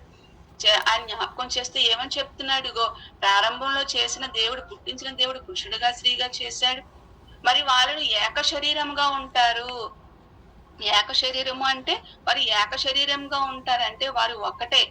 ఏక శరీరం అంటే వారి ఇరువురుగా శరీరాలు వేరుగా ఉన్నప్పటికీ వారిద్దరూ ఒక్కటే. ఏక శరీరము. వారు పురుషుడు తన భార్యను హత్తుకుంటాడు. చివరి వరకు కూడా వారిరువురు కూడా ఏక శరీరంగానే, వారు బ్రతుకున్నంత కాలము వారు ఏక శరీరంగానే ఉంటారు. చూడండి, ఏక శరీరం అంటే ఒక్కటే శరీరం. శరీరంలో తనకు అసహ్యమైనది లేదంటే తనకు కానిదంటూ ఏమీ ఉండదు. వారు ఏక శరీరంగా ఉంటారు అని చెప్పి ఇక్కడ చెప్తున్నాడు. ఏక శరీరంగా ఉందిరని చెప్పిననియు మీరు చదువులేదా? కాబట్టి వారు ఎక్కనో ఇద్దరు కాక, వారు ఇద్దరు కాదు, స్త్రీ పురుషులు ఇద్దరు కాదు, వారు వివాహము ద్వారా వారు జతపరచబడ్డారు. వారు ఒక్కటే. ఒక్కరుగా ఉన్నవారు ఎలా వేరుపరచబడతారు? మనం వేరుపరచుకోగలమా చెప్పండి? ఒక శరీరంగా ఉన్నది, ఆ శరీరం తను ఎలా వేరుపరుచుకుంటుంది? తను 2 భాగాలుగా చేసుకుంటుందా చెప్పండి? మధ్యలో 2 భాగాలుగా చేసుకుంటే వాళ్ళు బ్రతుకుంటాడా? ఆ శరీరం బ్రతుకుండదు, చనిపోతుంది. అలాంటి ఒక గొప్ప బంధంతో ఇక్కడ స్త్రీ పురుషుల బంధాన్ని చెప్తూ వారెక్కనో ఇద్దరు కాక ఎప్పుడైతే వివాహము ద్వారా వారు ఎప్పుడైతే ఏక శరీరంగా, వారిరువురు కూడా ఏక శరీరంగా, వారు వివాహం ద్వారా వాళ్ళు ఇద్దరుగా ఉన్నవారు ఏక శరీరంగా మార్చబడ్డారు. దేవుడు వారిని జతపరిచాడు. ఈ దేవుడే స్త్రీ పురుషుల్ని జతపరుస్తున్నాడు అని ఇక్కడ చెప్తున్నారు. కాబట్టి వారు ఎక్కనో ఇద్దరు కాక ఏక శరీరంగా ఉన్నారు గనక దేవుడు జతపరిచిన వారిని మనుషులు వేరుపరచకూడదని చెప్పేశారు. యేసుక్రీస్తు పరిచయులు అడిగిన ప్రశ్నకు ఏమని అడిగారు? మరి పురుషుడు విడిచిపెట్టేయచ్చా ఏ కారణంతో అయినానో తన భార్యను అన్నప్పుడు ఇక్కడ యేసుక్రీస్తు ఇదంతా చెప్తున్నారు. దేవుడు వారిని చేసినప్పుడు మరి వారిని ఆ విధంగా చేయలేదు. మరి వారు ఏక శరీరంగా ఉంటారు. ఆ పురుషుడు తన భార్యను హత్తుకుంటాడు. అలాగే దేవుడే వారిని జతపరుస్తున్నాడు. ఎవరు స్త్రీ పురుషుల్ని జతపరిచింది ఎవరండి? ప్రారంభం నుండి ఎవరు జతపరుస్తున్నారు? దేవుడే జతపరుస్తున్నారు. ఒక పురుషుణ్ణి, ఒక స్త్రీని దేవుడే వివాహ బంధం ద్వారా జతపరుస్తున్నాడు. కాబట్టి దేవుడు జతపరిచినప్పుడు మనుషులు ఎవరు వేరుపరచడానికి అని యేసుక్రీస్తు ఇక్కడ చెప్తున్నారు. దేవుడు జతపరిచినప్పుడు దేవుడు ఏక శరీరంగా మీరు ఉంటారు. మీరు ఇక మీదట ఇద్దరు కాదు, ఒక్కరే. కాబట్టి మీరు బ్రతుకున్నంత కాలము, మీరు జీవించినంత కాలము కూడా మీరు ఏక శరీరంగానే ఉండాలి, కలిసే ఉండాలి. మిమ్మల్ని ఎవరు వేరుపరచకూడదు, వారిని ఎవరు వేరుపరచకూడదు అని ఇక్కడ దేవుడు చెప్తున్నప్పుడు మనుషులు ఎలా వేరుపరిచేస్తారు అని చెప్పి ఇక్కడ యేసుక్రీస్తు వారు చెప్తున్నారు. అంతే కదండి. ఈరోజు చూడండి, భార్యాభర్తల బంధం ఎలా అయిపోయిందంటే, నిజంగా భార్య నచ్చని విధంగా భర్త ఉంటున్నాడని, భర్త నచ్చని విధంగా భార్య ఉంటున్నారని ఇష్టం వచ్చినట్లుగా విడిపోవడం. వివాహ బంధం అంటే ఈరోజు సమాజంలో ఉన్న వారికి మరి దాని యొక్క గొప్పతనం ఏంటి, దానిలో ఉన్నటువంటి లోటుపాట్లు ఏంటి, ఎలాంటి పరిస్థితుల్లో ఏ విధంగా ఉండాలి, బంధాన్ని ఎలా కొనసాగించుకోవాలి, మరి ఏ విధంగా వారి పట్ల మనం బ్రతకాలన్న విషయాన్ని మర్చిపోయారండి. చాలా ఈజీగా ఏదైనా ఒక సమస్య వస్తే చాలా ఈజీగా కోర్టుకు వెళ్తున్నారు, విడాకులు తీసేసుకుంటున్నారు. ఎవరు కూడా వేరు చేయడానికి ఎవరు కూడా ఇష్టపడరండి. ఓ భార్యాభర్తను వేరు చేయడానికి ఎవరు ఇష్టపడరు. మరి చాలా ఈజీగా ఈ రోజు విడిపోవడానికి ఇష్టపడిపోతున్నారు. విడాకులే కదా, ఏముంది 2 కాగితాలతో పని అనుకున్నట్లుగా అయిపోతున్నారండి. ఈ మధ్య కాలంలోనే ఒక న్యూస్ లో ఒక వీడియో చూసానండి. మరి వాళ్ళకి వివాహం అయ్యి భార్యాభర్తలు చాలా వృద్ధాప్యంలోకి వచ్చేసారు. ఏంటంటే అతనికి 90 ఏళ్ళు, ఆమెకు 80 ఏళ్ళు 85 ఏళ్ళు సుమారు ఉంటాయి. వృద్ధాప్యంలోకి వచ్చారు. ఇంకా రేపో మాపో చనిపోతారు అన్నట్టుగా వాళ్ళు ఉన్నారు. వాళ్ళు ఈ వయసులో ఆ 90 ఏళ్ళు 80 ఏళ్ళు వాళ్ళకి వివాహం అయ్యి 75 ఏళ్ళు అయిందంట. అంటే 75 ఏళ్ళు కలిసి ఉన్నారు వాళ్ళు. 75 ఏళ్ళు కలిసి ఉండి వారి వయసు 90 85 ఆ వయసులో ఉన్న వాళ్ళు వివాహ బంధంలో 75 ఏళ్ళు కలిసి ఉన్న వాళ్ళు, వృద్ధాప్యంలోకి వచ్చేసిన వాళ్ళు మాకు విడాకులు కావాలని విడాకులు తీసుకున్నారండి. నాకు అదే చూడగా నాకు ఆశ్చర్యం అనిపించింది. 75 ఏళ్ళు కలిసి ఉన్నారు కదా, ఎలా విడిపోగలిగారు వాళ్ళు? మనం ఎవరితోనో ఒక సంవత్సరం 2 సంవత్సరాలు మనకి ఏదైనా స్నేహబంధం కలిగి లేదంటే ఏదైనా ఒక బంధం కలిగి ఉంటే వాళ్ళ నుండి మనం విడిపోవడానికి చాలా బాధపడిపోతుంటాం. వాళ్ళని దూరంగా ఉండాలంటే ఉండడానికి ఇష్టపడం. వాళ్ళని విడిచిపెట్టడానికి ఇష్టపడం. చూడండి, ఏదో బయట ఒక సహోదరులనో లేదంటే ఒక స్నేహితులనో లేదా బంధువుల పట్ల మనం ఏదైనా ఒక బంధాన్ని కలిగి ఉంటే వాళ్ళని విడిచిపెట్టడానికి మనం ఆలోచిస్తూ ఉంటాం. అలాంటిది వివాహ బంధం, ఏక శరీరము, దేవుడు జతపరిచిన ఒక బంధం అది. దేవుడు ఏర్పరిచినటువంటి బంధం అది. ఆ బంధం పట్ల విలువ లేకుండా, ప్రేమ లేకుండా, నిజంగా వారి పట్ల ఆ 75 ఏళ్ళు కలిసున్నా కూడా ఆ మధుర క్షణాలు లేదంటే ఆ జీవితాన్ని అంతటిని పక్కన పెట్టేసి విడిపోయారని అంటే అది ఎంత భయంకరమైన పరిస్థితి ఆలోచించండి. దేవుడు యొక్క మాటలు ఈ రోజు ప్రతి మనిషి కలిగి ఉంటే నిజంగా దేవుడు జతపరిచిన ఎవరిని కూడా వేరుపరచకూడదు అన్న ఆలోచన ప్రతి మనిషికి కూడా ఈ రోజు వస్తుంది. యేసుక్రీస్తు మాటలో మనకి ఇక్కడ అదే అర్థమవుతుంది. కాబట్టి మరి దేవుడు జతపరచవని మనుషులు వేరుపరచకూడదని చెప్పినందుకు వారు, అలాగైతే పరిత్యాగ పత్రికనిచ్చి ఆమెను విడనాడమని మోషే ఎందుకు ఆజ్ఞాపించినని వారు ఆయనను అడుగగా, పరిత్యాగ పత్రికనిచ్చి అలాగైతే వాళ్ళేమంటున్నారు, అయితే పరిత్యాగ పత్రికనిచ్చి మరి విడిపోవచ్చని మోషే చెప్పాడు కదా. చూడండి, ద్వితీయోపదేశ కాండం ఎక్కడిచ్చాడు ఈ మాటను చూడగలిగితే ద్వితీయోపదేశ కాండం 24వ అధ్యాయము, ద్వితీయోపదేశ కాండం 24వ అధ్యాయము మొదటి వచనం. ద్వితీయోపదేశ కాండం 24వ అధ్యాయము, ద్వితీయోపదేశ కాండం 24వ అధ్యాయము మొదటి వచనంలో అక్కడ ఏం రాయబడింది చూడండి. ద్వితీయోపదేశ కాండం 24వ అధ్యాయము 24వ అధ్యాయం మొదటి వచనం. ఒకడు స్త్రీని పరిగ్రహించి ఆమెను పెండ్లి చేసుకున్న తరువాత ఆమె యందు మానభంగ సూచన ఏదో ఒకటి అతనికి కనబడినందున ఆమె మీద అతనికి ఇష్టం తప్పిన ఎడల అతడు ఆమెకు పరిత్యాగ పత్రము రాయించి ఆమె చేతికిచ్చి తన ఇంటి నుండి ఆమెను పంపివేయవలెను. చూడండి, ఇక్కడ మోషే గారు చెప్తున్నారు, ఆనాడు ఇశ్రాయేలు అయిన వారికి చెప్తున్నారు, అనేక ఆజ్ఞలు ఇవ్వటం అనేది జరిగింది కదండి. మరి అప్పుడు 24వ వచనంలో చెప్తూ 24వ అధ్యాయంలో చెప్తూ అప్పుడు మోషే గారు వివాహ బంధం భార్యాభర్తల గురించి చెప్తూ ఆజ్ఞ ఇవ్వటం అనేది జరిగింది. ఒక విషయాన్ని చెప్పడం అనేది జరుగుతుంది. ఏంటి? ఒకడు స్త్రీని పరిగ్రహించి ఆమెను పెళ్లి చేసుకున్న తరువాత ఆమెను వివాహం చేసుకున్నాడు, కానీ ఆమె వ్యభిచారం మానభంగ సూచన ఏదో ఒకటి అతనికి కనబడి ఆమె తప్పు చేసిందని అతను తెలిసినప్పుడు, తన భర్తకు తెలిసినప్పుడు, అతనికి ఆమె మీద ఇష్టం పోయినప్పుడు అతను ఏం చేయాలంట, మరి నా భార్య అంటే నాకు ఇష్టం లేదు, ఆమె ఇగో చేసింది కాబట్టి నేను ఆమెతో కలిసి ఉండాలనుకోవటం లేదని మీరు అనుకుంటే ఆమెకు పరిత్యాగ పత్రికను మీరు అంటే విడాకులు ఇచ్చి ఆమె నుండి మీరు విడిపోవచ్చు అని చెప్పి ఇక్కడ మోషే చెప్పాడు అని చెప్పి ఈ సందర్భాన్ని మరి అక్కడ పరిసయ్యులు యేసుక్రీస్తు వారి దగ్గర జ్ఞాపకం చేస్తున్నారు. ఈ సందర్భాన్ని మరి మీరు విడిపోకూడదు, దేవుడు జతపరిచాడు అని చెప్పి మీరు చెప్తున్నారు కదా, నువ్వు చెప్తున్నావు కదా, ఆది నుండి మరి దేవుడు ఆ విధంగా లేదు, దేవుడు ఆ విధంగా చేయలేదని చెప్తున్నాడు కదా, మరి మీరు చూస్తే విడిపోకూడదని చెప్తున్నారు. మరి మోషే ధర్మశాస్త్ర ప్రకారం మోషే ఏమో మరి పరిత్యాగ పత్రికనిచ్చి విడిపోవచ్చు అని చెప్తున్నాడు కదా, మరి ఏం చెయ్యాలి, ఎవరు చెప్తుంది కరెక్ట్ అని అన్నట్టుగా వీళ్ళు ఇక్కడ ప్రశ్నించడం అనేది జరుగుతుంది. అప్పుడు యేసుక్రీస్తు వారు ఏమంటున్నారో తెలుసా, ఇంతకీ విడిపోవాలా కలిసి ఉండాలి? ఆజ్ఞ ప్రకారం మోషే చెప్పిన విధంగా పరిత్యాగ పత్రిక ఇచ్చి విడిపోవచ్చు అని మోషే చెప్తున్నాడు కదా, మోషే చెప్పాడంటే దేవుడే చెప్పినట్టు కదా. చూడండి, ఇవన్నీ కూడా వాళ్ళు జ్ఞాపకం చేస్తున్నారు. అప్పుడు యేసుక్రీస్తు వారు ఏమంటున్నారో తెలుసా, దేవుడు కూడా ఆది నుండి వారిని విడిపోమని చెప్పలేదు. దేవుడు చెప్తున్నాడు, దేవుడు జతపరిచిన వారిని మనుషుడే విడదీయడానికి వీలు లేదు, అధికారం లేదని దేవుడే చెప్పినప్పుడు దేవుడే ఎందుకు విడిపోమంటాడు చెప్పండి? దేవుడు ఎందుకు విడిపోమంటాడు? మరి మోషే ఎందుకు అలా చెప్తున్నాడంటే అదే మాట ఇక్కడ వెంటనే చెప్తున్నారు 8వ వచనంలో. మరి మోషే ఎందుకు అలా చెప్పాల్సిన అవసరం ఏర్పడింది? ఎందుకు చెప్పాల్సిన అవసరం ఏర్పడింది అంటే, ఆయన మీ హృదయ కాఠిన్యమును బట్టి మీ భార్యలను విడనాడ మోషే సెలవిచ్చాను గాని ఆది నుండి అలాగూ జరగలేదు. దేవుడైతే దాన్ని చెప్పలేదు, ఇగో మీరు ఖచ్చితంగా ఇలా చేసి తీరాలన్నట్టుగా దేవుడు చెప్పటం లేదు.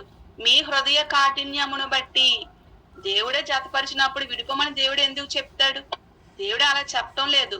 మీ హృదయ కాఠిన్యం, ఇగో మేము ఉండలేమండి, కలిసి ఉండలేమండి, నాకు ఇష్టం లేదండి అన్నప్పుడు మీ హృదయ కాఠిన్యం అంటే మీరు క్షమించే మనసు లేనప్పుడు, మీరు కఠిన హృదయాలు అయినప్పుడు మరి దేవుడైనా ఏం చేస్తాడు చెప్పండి? అదే చెప్తున్నాడు, మీ హృదయ కాఠిన్యమును బట్టి. మరి నేను క్షమించలేనండి, నేను కలిసి ఉండలేనని అన్నప్పుడు మీ హృదయ కాఠిన్యమును బట్టి మీరు మీరు ఆ విధంగా చేసుకోవచ్చని మోషే చెప్పాడు తప్ప మరి విడిపోమని దేవుడు ఎక్కడా కూడా చెప్పటం లేదని చెప్తున్నాడు. మరి వ్యభిచారం నిమిత్తమే తప్ప తన భార్యని విడనాడి మరి ఒకరిని పెళ్లి చేసుకుని వాడు వ్యభిచారం చేయుచున్నాడని, విడనాడబడిన దానిని పెళ్లి చేసుకుని వాడు వ్యభిచారం చేయుచున్నాడని మీతో చెప్పుచున్నానని వారితో నేను. ఇక్కడ చెప్తున్నా చూడండి, వ్యభిచార కాలం నువ్వు అలాగా విడిపోయి మరొకరు వివాహం చేసుకుంటున్నావు అని అంటే అర్థం ఏంటి? నువ్వు కూడా వ్యభిచారం చేస్తున్నావు అని అర్థం. అదే విషయాన్ని ఇక్కడ చెప్తున్నారు. మరి ఆమె ఏదో తప్పు చేసింది, లేదంటే అతను ఏదో తప్పు చేశాడని మరి అతని పట్ల క్షమించకుండా ఆమెను క్షమించకుండా విడాకులిచ్చి విడిపోయిన తర్వాత నువ్వు కూడా నువ్వు వివాహం చేసుకున్న తర్వాత నువ్వు అదే తప్పు చేస్తున్నావు కదా.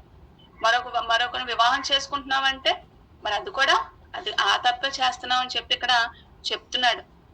మరి ఇదే విషయాన్ని కొరింథీ పత్రికలో దేవుడు చెప్తూ, కొరింథీలకు రాసిన మొదటి పత్రిక 7వ అధ్యాయంలో, కొరింథీలకు రాసిన మొదటి పత్రిక ఇక్కడ అది పాత ధర్మశాస్త్ర ప్రకారం పరిత్యాగ పత్రిక ఇవ్వడం అనేది పాత ధర్మశాస్త్రం, అది కేవలం ఇశ్రాయేలులకు మాత్రమే. ఆనాడు అది కూడా వారి హృదయ కాఠిన్యమును బట్టి దేవుడు వారి ఆ విధంగా చేయమని మోషే వారికి చెప్పడం అనేది జరిగింది. కానీ క్రొత్త ధర్మశాస్త్రం ప్రకారం కొరింథీలకు రాసిన మొదటి పత్రికలో ఇక్కడ పౌలు గారు చెప్తూ, కొరింథీలకు రాసిన మొదటి పత్రిక 7వ అధ్యాయము 8-9 వచనంలో చూడండి, నా వలె ఉండుట వానికి మేలని పెండ్లు కాని వారితో విధవరాంటితో చెప్తున్నాను. అయితే మనసు నిలుపులేని ఎడల పెళ్లి చేసుకుని వచ్చును. పెళ్లి చేసుకోవద్దని దేవుడు చెప్పడం లేదు, పెళ్లి చేసుకోండి నాలాగే ఉండండి అని కూడా దేవుడు పౌలు గారు చెప్పడం లేదు.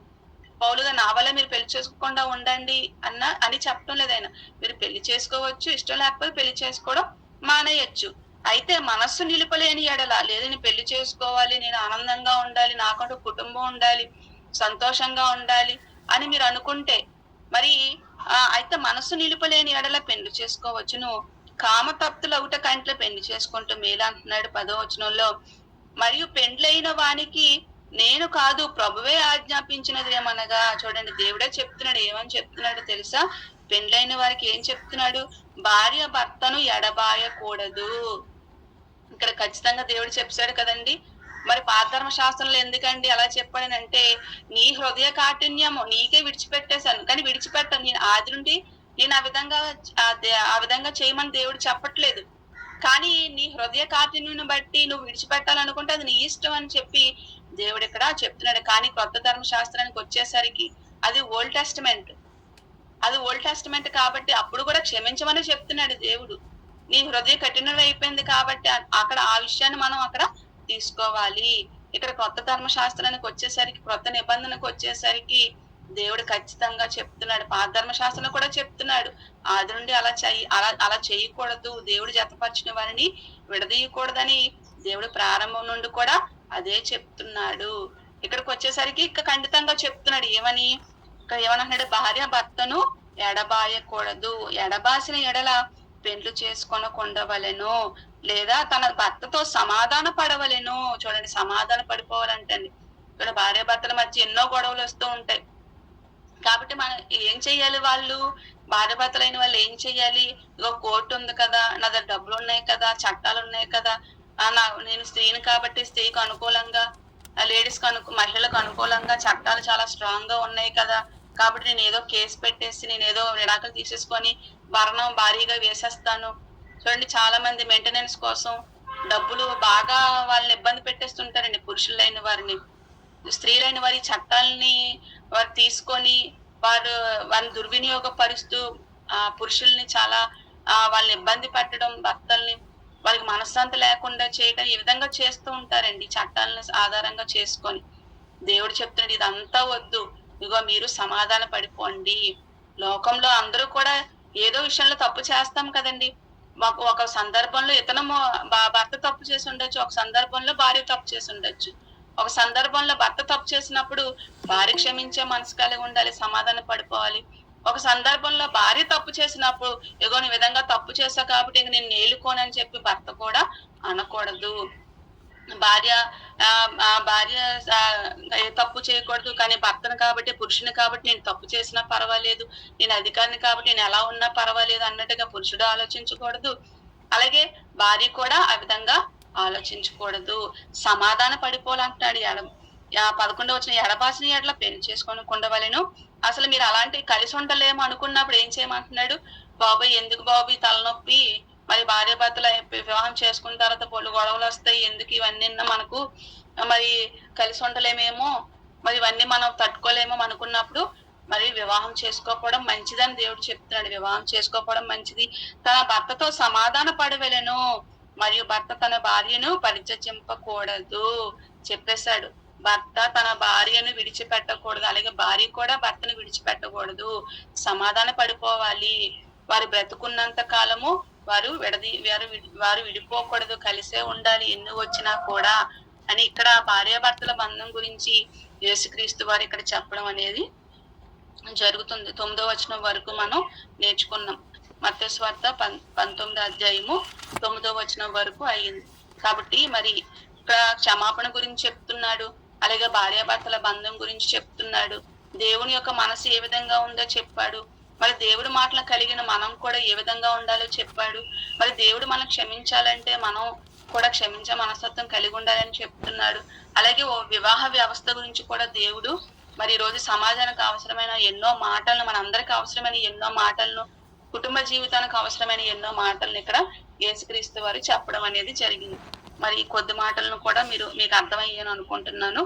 మీకు ఏమైనా అర్థం కాకపోతే మరి నాకు మెసేజ్ పెట్టవలసింది, లేదంటే రేపు చర్చకు వస్తాం కాబట్టి అక్కడ నన్ను అడగవలసిందిగా మరి కోరుకుంటూ, మరి ఎంతవరకు ఆసక్తిగా విన్న మీ అందరికీ హృదయపూర్వకంగా వందనములు తెలియజేసుకుంటున్నాను.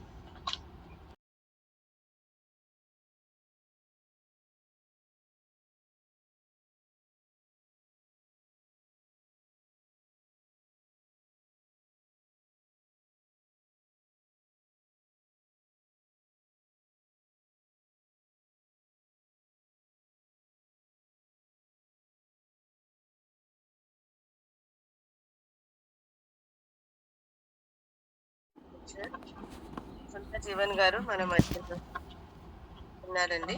మరి మనకి చెప్పడానికి ఉన్నారు. దయచేసి అందరూ వినాలని, జాగ్రత్త వినాలని కోరుకుంటున్నాము. మరి సమయాన్ని వసంత గారికి చెప్తున్నాము. అందరికీ వాక్యాభ్యాస కార్యక్రమానికి చేరువచ్చిన దేవుని బిడ్డలని మీ అందరికీ మన ప్రభు ప్రియరక్షకుడైన యేసుక్రీస్తు వారి నామంలో నా వందనములు తెలియజేసుకుంటున్నానండి. మరి ఈరోజు మనం దేవుని యొక్క మాటలను మత్తయి సువార్త నేర్చుకుంటున్నాం. మరి మత్తయి సువార్త దేవుడు ఎలాంటి మాటలైతే మత్తయి సువార్తలో రాయించారో మరి అవన్నిటినీ కూడా మనం తెలుసుకుంటున్నాం.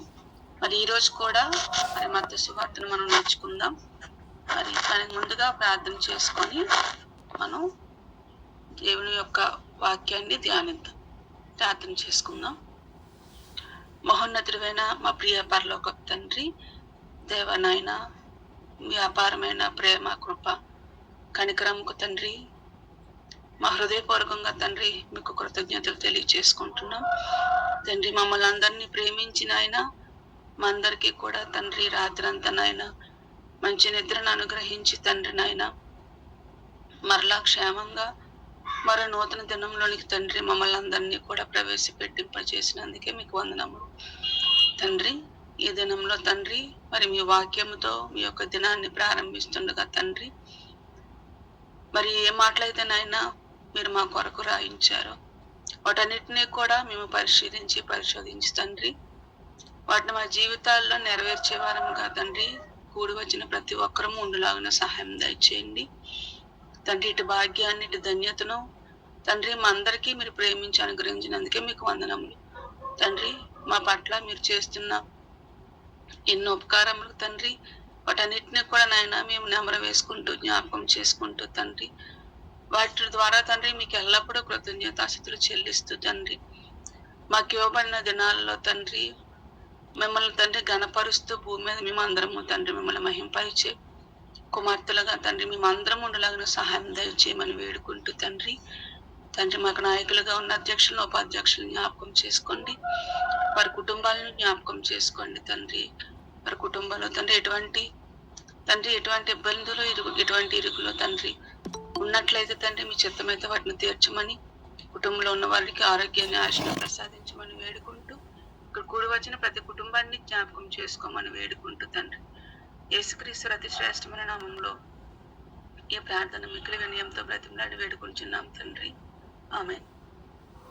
చేరి వచ్చిన నా ప్రియ సహోదరి వాళ్ళందరికీ కూడా మన ప్రభు ప్రియరక్షకుడైన యేసుక్రీస్తు వారి నామంలో మరొకసారి వందనం తెలియచేసుకుంటూ మరి మనం మత్తయి సువార్తని ధ్యానం చేస్తున్నాం. మత్తయి సువార్తలో ఎంతవరకు 18వ అధ్యాయము 20వ వచనం వరకు కూడా మనం నేర్చుకున్నాం. గత వారం ప్రిన్సిపాల్ సుజాత అక్క గారు మరి తెలియచేయటం జరిగింది. మత్తయి సువార్త 18వ అధ్యాయము 20వ వచనం వరకు చెప్పడం అనేది జరిగింది. మరి 15వ వచనం నుండి 20వ వచనం వరకు మరి ఉన్నటువంటి మాటలను ఒకసారి జ్ఞాపకం చేసి నేను 21వ వచనానికి నేను వెళ్తాను. మరి నీ సహోదరుడు నీ 15వ అధ్యాయం మత్తయి సువార్త 18వ అధ్యాయము 15వ వచనం. మరి నీ సహోదరుడు నీ ఎడల తప్పిదం చేసిన ఎడల నీవు పోయి నీవును అతను ఒంటరిగా ఉన్నప్పుడు అతను గద్దించుము. అతను నీ మాట విని ఎడల నీ సహోదరుని సంపాదించుకుంటుంది. ఇక్కడ చెప్తున్నాడు, ఒక ఇద్దరు సహోదరుల మధ్య ఏమైనా ఒక వివాదం ఉంటే లేదంటే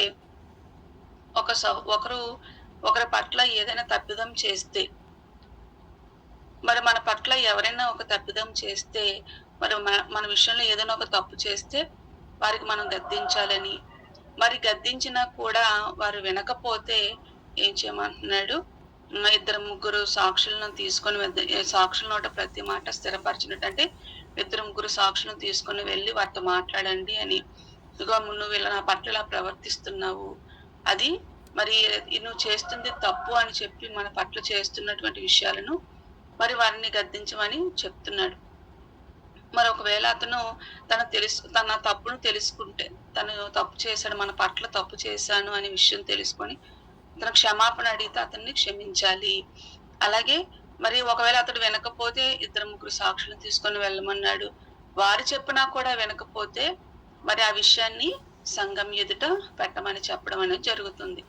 మరి సంఘం చెప్పినా కూడా మరి వాళ్ళు వినకపోతే అలాంటి వారి విషయంలో అలాంటి వారిని ఎలా చూడమని చెప్తున్నాడు దేవుడు, వారిని సుంకరిగాను అన్యునిగాను, అంటే మరి అతనితో సంబంధం లేని వాడిగా, అతన్ని సుంకరిగా అన్యునిగా మరి అతను ఆ విధంగా చూడమని అన్నట్టుగా ఇక్కడ చెప్పడం అనేది జరుగుతూ ఉంటుంది. అంటే ఇక్కడ ఇదంతా ఎందుకు చెప్తున్నాడనంటే, మన పట్ల ఎవరైనా ఏదైనా మన విషయంలో ఏదైనా తప్పు చేసినప్పుడు వారు ఆ తప్పును తెలుసుకొని క్షమించమని వారు అడుగుతున్నప్పుడు వారిని మనం ఏం చేయాలంట, క్షమించాలి. ఎప్పుడు కూడా క్షమించుటకు సిద్ధమైన మనసు కలిగి మనం అందరము కూడా ఉండాలి అని చెప్పి ఆ విషయాన్ని ఇక్కడ బోధించడానికి మనకి దేవుడు ఇక్కడ మనకు చెప్పడం అనేది జరుగుతుంది. మరొకటి ఏంటంటే, మనం తప్పు చేసినా కూడా ఆ తప్పుని ఒకరి పట్ల మనం తప్పుగా ప్రవర్తించినప్పుడు మరి నేను ఏ తప్పు చేయలేదు, నిన్ను పట్ల ఎలాంటి తప్పుగా ప్రవర్తించలేదు అని చెప్పి మరి మరొక వైపు ఉన్నవారు ఏం చేస్తారంటే, వారి తప్పుని ఎప్పుడు కూడా తెలుసుకోకుండా కఠిన హృదయం కలిగిన వారిగా మరి వారిని పదే అదే తప్పు చేస్తూ వారి పట్ల వారిని బాధపరిచేవారిగా, వారిని అవమానపరిచేవారిగా ఉంటూ ఉంటారు.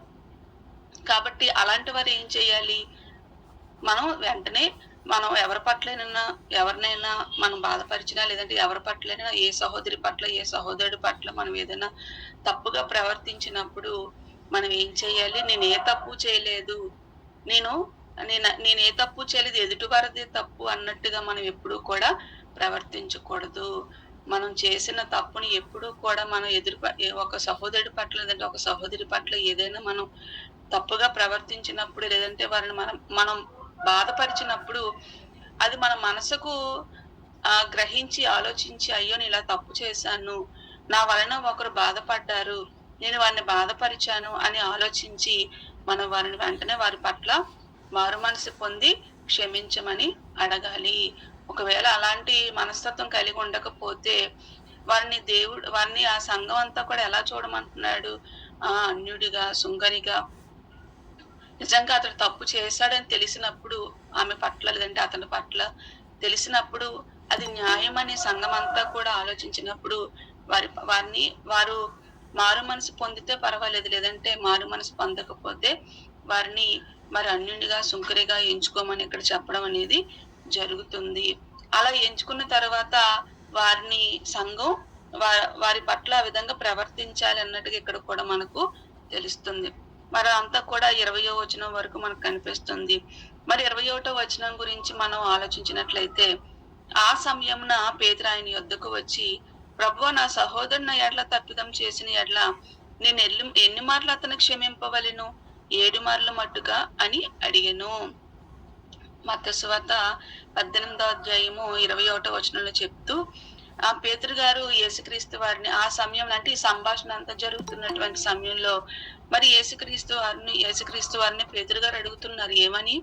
మరి నా సహోదరులు నా ఎడ్ల, అంటే తప్పు ఎవరైనా మన ఇద్దరు సహోదరుల మధ్య జరిగే సంభాషణ, అంటే ఒకరు మన పట్ల తప్పిదం చేస్తే ఏం చెయ్యాలి? ఎందుకంటే ఆ సంభాషణ అంతా కూడా పైన జరుగుతుంది కాబట్టి మరి అలాంటి ఆలోచన పేతురు గారికి రావడం అనేది జరిగింది. మరి ఒక సహోదరుడు నా ఎడ్ల తప్పిదం చేస్తే నేను ఎన్నిసార్లు క్షమించాలి? క్షమించమని చెప్పావు. ఎవరైనా తప్పు చేసినప్పుడు క్షమాపణ అడిగితే క్షమించమని చెప్పావు, ఎన్నిసార్లు క్షమించాలి అని ఇక్కడ పేతురు గారికి అనుమానం రావటం అనేది జరుగుతుంది. ఎన్నిసార్లు క్షమించాలని చెప్తూ, నేను ఎన్ని మార్లు క్షమింపవలను? 7 మార్లు మట్టుగా అని అడిగాను. అంటే 7 సార్లు క్షమించాలా నిన్ను? లేదంటే అందుకు యేసు అతనితో ఇట్లా, నేను 7 మార్లు మట్టుకే కాదు, 70 ఏళ్ల మారుల మట్టుగా నీతో చెప్పుచున్నాను. ఇక్కడ ఏమంటున్నారు? 7 సార్లు క్షమిస్తే సరిపోతుందా? క్షమించమని చెప్తున్నారు కదా. వారు మన పట్ల చేసిన వాటిని మర్చిపోయి వారు క్షమాపణ అడిగినప్పుడు క్షమించమని చెప్తున్నారు కదా. మరి ఎన్నిసార్లు క్షమించాలని అన్నప్పుడు 7 మార్లు క్షమించాలా అని అంటున్నారు. చూడండి, ఇక్కడ క్షమించమని ఆయనకు చెప్తున్నారని అంటే ఇదే మాట మనకు లోకా సువార్తలో కూడా మనకు రాయబడింది. లోకా సువార్త 17వ అధ్యాయము 4వ వచనంలో, లోకా సువార్త 17వ అధ్యాయము 4వ వచనం, లోకా సువార్త 17వ అధ్యాయం 4వ వచనంలో 3వ వచనం చూడండి. లోకా సువార్త 17వ అధ్యాయం 3-4వ వచనంలో, మీ విషయం మీరే జాగ్రత్తగా ఉండుడి, నీ సహోదరుడు తప్పిదం చేసిన ఎడల అతన్ను గద్దించుము. ఒకవేళ ఏదైనా మన పట్ల తప్పుగా ప్రవర్తించినప్పుడు మనం ఏం చేయాలంటే, ఇగో నువ్వు నా పట్ల ఇలా గద్దించమని అంటే అతనితో వాళ్ళతో వెళ్ళి, లేదంటే భయంకరంగా గొడవలు ఆడేసుకొని, ఇక నువ్వు ఇలా చేస్తున్నావు అని చెప్పి అందరికీ తెలుసుకునేటట్లుగా అందరి ఎదుట ఆ సహోదరి మన అవమానపరిచేటట్లుగా, ఇగో నువ్వు నా పట్ల ఇలా ప్రవర్తించావు, నువ్వు నా పట్ల ఇలా చేశావు కాబట్టి నువ్వు చేసిన తప్పు అని, మరి ఒకవేళ మన పట్ల ఏదైనా వారు చేసినా కూడా అందరి ఎదుట వారిని ఆ విధంగా గొడవ పడేటట్లుగా మనం వారి పట్ల ప్రవర్తించకూడదు. ఏం చేయమంటున్నాడు? మొదట వెళ్ళి చెప్పమంటున్నాడు, ఇగో నువ్వు అతనితో వెళ్ళి, లేదంటే ఆమెతో, ఇగో నువ్వు నా పట్ల ఇలా ప్రవర్తించావు అని చెప్పి మరి ప్రేమగా వాళ్ళతో, ఇగో నువ్వు చేసిన తప్పు అని చెప్పమని గద్దించమని చెప్తున్నాడు. అదే విషయాన్ని వీళ్ళు చెప్తున్నారు. అందరికి వినబడేటట్లుగా, అందరి ఎదుట అల్లరి చేసేటట్లుగా, గోల చేసేటట్లుగా, మరి అందరితో గొడవ ఆమె యొక్క పరువు తీసేటట్లుగా మరి మనం ఆ విధంగా మనం చేయకూడదు అని అంటున్నాడు. నీ సహోదరుడు తప్పిదం చేసిన ఎడల అతన్ని గద్దించుము, అతని దగ్గరికి వెళ్ళు, అతని గద్దించుము. అతడు మారు మనసు పొందిన ఎడల అతన్ని క్షమించుము. అతడు ఒకవేళ మారు మనసు పొందాడు, అప్పుడు ఏం చెయ్యాలి? వాళ్ళని మనం క్షమించాలంట. మరి మారు మనసు పొందకపోతే, అతడు తెలుసుకోకపోతే మనం క్షమించాలని అవసరం లేదా? అదే కదండి ఇక్కడ చెప్తున్నాడు. మారు మనసు పొందిన ఎడల, అతడు చేసిన తప్పును తెలుసుకొని నీ దగ్గరికి వచ్చి క్షమించమని అడిగినప్పుడు మనం ఖచ్చితంగా క్షమించే వారంగా మనం ఉండాలి. అంతేగాని లేదంటే ఒకసారి క్షమిస్తే అదే అలవాటు అయిపోతుంది అని మనం అనుకోకూడదు. సహజంగా మనుషులు అలా ఆలోచిస్తూ ఉంటారు. మనం క్షమించాం అనుకోండి, అదే అలవాటు అయిపోతుంది కాబట్టి మనం క్షమించకూడదు అన్నట్టుగా కొన్ని విషయాల్లో కఠినంగా మారిపోతూ ఉంటారు. కానీ దేవుడు ఇక్కడ చెప్పడం లేదు. ఒకవేళ ఎవరైనా మన పట్ల అలా ప్రవర్తిస్తే, ఒకవేళ అది తెలుసుకొని క్షమాపణ అడిగితే మనం ఖచ్చితంగా మనం క్షమించే వారంగా మనం ఉండాలి. ఇక్కడ ఏమంటున్నా 4వ వచనంలో, అతడు ఒక దినమున 7 మార్లు నీ ఎడల తప్పిదం చేసి చూడండి, ఆ క్షమాపణ కూడా ఒకసారి కదండి, 2 సార్లు కదండి అని అనటం లేదు దేవుడు. ఒకసారి క్షమించండి, పోనీ 2 సార్లు క్షమించండి అని అనటం లేదు. పోనీ 7 సార్లు క్షమించండి, ఈ 70 ఏళ్లలో 7 సార్లు క్షమించండి అని చెప్తున్నాడా? ఈ 70 ఏళ్లలో 7 సార్లు యేసు మాటలు ఎన్నిసార్లు క్షమించాలంటే 70 ఏళ్ళ క్షమించాలి అంటున్నాడు. 70 ఏళ్ల మార్లు మట్టుగా అంటున్నాడు. అంటే 70 ఏళ్ళు మనం బ్రతుకున్నంత కాలము అలా క్షమించుకుంటూనే ఉండాలంట. చూడండి, మనం బ్రతుకున్నంత కాలం, మానవ ఆయుష్కాలం 60-70 ఏళ్ళు. అంటే మన బ్రతుకున్నంత కాలము మనం క్షమించే మనసు కలిగి మనం ఉండాలి అంటున్నాడు. ఇంకా ఇంకా ఏమంటున్నారు? ఒకే రోజు ఒక దినమున అతడు 7 మార్లు నీ ఎడల తప్పిదం చేసి 7 మార్లు నీ వైపు తిరిగి. చూడండి ఇది ఎలా ఉందో. ఒకసారి క్షమిస్తాము, 2 సార్లు క్షమించడానికి మనకు మనస్సు ఉంటది. కానీ ఒకే వ్యక్తి లేదా ఒకే ఆమె మన పట్ల ఒకే రోజు 7 సార్లు తప్పు చేసింది అనుకోండి, అప్పుడు ఎలా ఉంటది చెప్పండి? ఒకసారి తప్పు చేస్తే ఫోన్లో క్షమాపణ అడిగింది కదా, తెలియక చేసింది అని చెప్పి క్షమించేస్తాం. రెండోసారి ఫోన్లో తప్పు చేసింది ఒకే రోజు అండి, మళ్ళీ మరుసటి రోజు కూడా కాదు, లేదంటే మరొక రోజు కూడా కాదు, ఒకే రోజు 2-3 సార్లు తప్పు చేస్తే, ఒకసారి 2 సార్లు చేస్తే ఫోన్లో తెలియక చేసిందిలే అని విడిచిపెట్టేస్తాం. కానీ 7 సార్లు తప్పు చేస్తే, 7 సార్లు తప్పు చేస్తే క్షమించడానికి మన మనస్సు వస్తుందా? మనస్సు రాదండి. కానీ దేవుడు చెప్తున్నాడు, 7 సార్లు తప్పు చేసినా అతను ఆ తప్పును తెలుసుకొని ఆమె నీ దగ్గరికి వచ్చి, ఇగో నేను తప్పు చేశాను కాబట్టి నన్ను క్షమించి అని ఆమె నీ పట్ల మన క్షమాపణ కోరినప్పుడు మనం ఖచ్చితంగా మనం క్షమించే మనసు కలిగిన వారిగా మనం ఉండాలి. చూడండి, మరి దీన్ని చాలా మంది వాళ్ళు క్షమించమన్నాడు కదా అండి అని చెప్పి మరి వారి పట్ల ఇంకా మనం అమానుషంగా, లేదంటే కావాలని వారి పట్ల తప్పులు చేస్తూ మనం ఆ విధంగా ఉండిపోయాం అనుకోండి, మనల్ని అయితే క్షమించమంటున్నాడు దేవుడు, మనల్ని అయితే క్షమించమంటున్నాడు. కానీ ఆ విషయం వాళ్ళు ఈ మాటల్ని ఆధారం చేసుకొని ఇలాంటి దేవుడి మాట చెప్పాడు కాబట్టి నేను తప్పులు చేసి ఆమె దగ్గరికి వెళ్ళి క్షమాపణ అడిగేస్తాను, ఎన్నిసార్లు తప్పు చేసినా క్షమించమని దేవుడు చెప్పాడు కదా, నేను వెళ్ళి క్షమాపణ అడిగేస్తానని ఇలాంటి మాటలను ఉపయోగించుకొని మనం ఎప్పుడు కూడా ఛాన్స్ తీసుకోకూడదు, అవకాశం తీసుకోకూడదు. దేవుడు కూడా క్షమించమని అడుగుతున్నాడు. ఎందుకు క్షమించమని చెప్తున్నాడు? ఎందుకు క్షమించమని ఇక్కడ చెప్తున్నాడంటే, మన క్షమాపణ వలన వారు మంచిగా మారే అవకాశం అనేది వారికి ఉంటుంది. అంటే క్షమాపణ అనేది వాళ్ళల్లో మార్పు అనేది తీసుకొని రావడానికే దేవుడు క్షమించమని అడుగుతున్నాడు, క్షమించమని చెప్తున్నాడు. అలాగే వారి మధ్య ఎటువంటి వివాదాలు ఉండకూడదు. అంటే సహోదరుల మధ్య విభేదాలు ఉండకూడదు, ప్రేమ అనేది ఉండాలి. సంఘంలో అందరూ కూడా ఒకరి పట్ల ఒకరు ప్రేమ కలిగి ఉండాలి. క్షమించే మనస్సు, సంఘంలోకి మనం వచ్చామనంటే, దేవుని దగ్గరకు మనం వచ్చామనంటే మనం ఒకటే కలిగి ఉండాలి, ప్రధానంగా ఒకటి కలిగి ఉండాలి. ఏంటంటే క్షమించే మనస్సు, ఓర్చుకునే మనస్సు, క్షమించే మనస్సు. మనం ఇవన్నీ కూడా మనము కలిగి ఉండాలి. అంటే మనం ప్రేమించే వారంగా ఉండాలి, క్షమించే వారంగా, అలాంటి మనస్సు మీరు కలిగి ఉండాలి. ప్రేమను నేర్పిస్తున్నాడు దేవుడు, క్షమను నేర్పిస్తున్నాడు, ఓర్చుకోవడాన్ని నేర్పిస్తున్నాడు. కాబట్టి దేవుడు చెప్పిన విధంగా వారు మన పట్ల ఎలా ప్రవర్తించినా కూడా, వారు మన పట్ల ఒక దినమున 7 సార్లు మన పట్ల తప్పు చేసిన, ఒక దినమున ఎన్ని మార్లు మన పట్ల తప్పుగా ప్రవర్తించినా కూడా దేవుడు చెప్తుంది ఒకే ఒక్క మాట, ఏంటంటే మీరు క్షమించండి. కానీ వాళ్ళు ఆ విధంగానే మీ పట్ల ఉంటే వారి విషయంలో వారి గురించి నేనే ఆలోచిస్తాను అని దేవుడు చెప్తాడు. కాబట్టి ఇక్కడ దేవుడు అంటున్నాడు, అతడు ఒక దినమున 7 మార్లు నీ ఎడల తప్పిదం చేసి 7 మార్లు నీ వైపు తిరిగి మారు మనసు పొందితనని ఎడల అతన్ని క్షమింపవలెను, అతన్ని క్షమించాలి.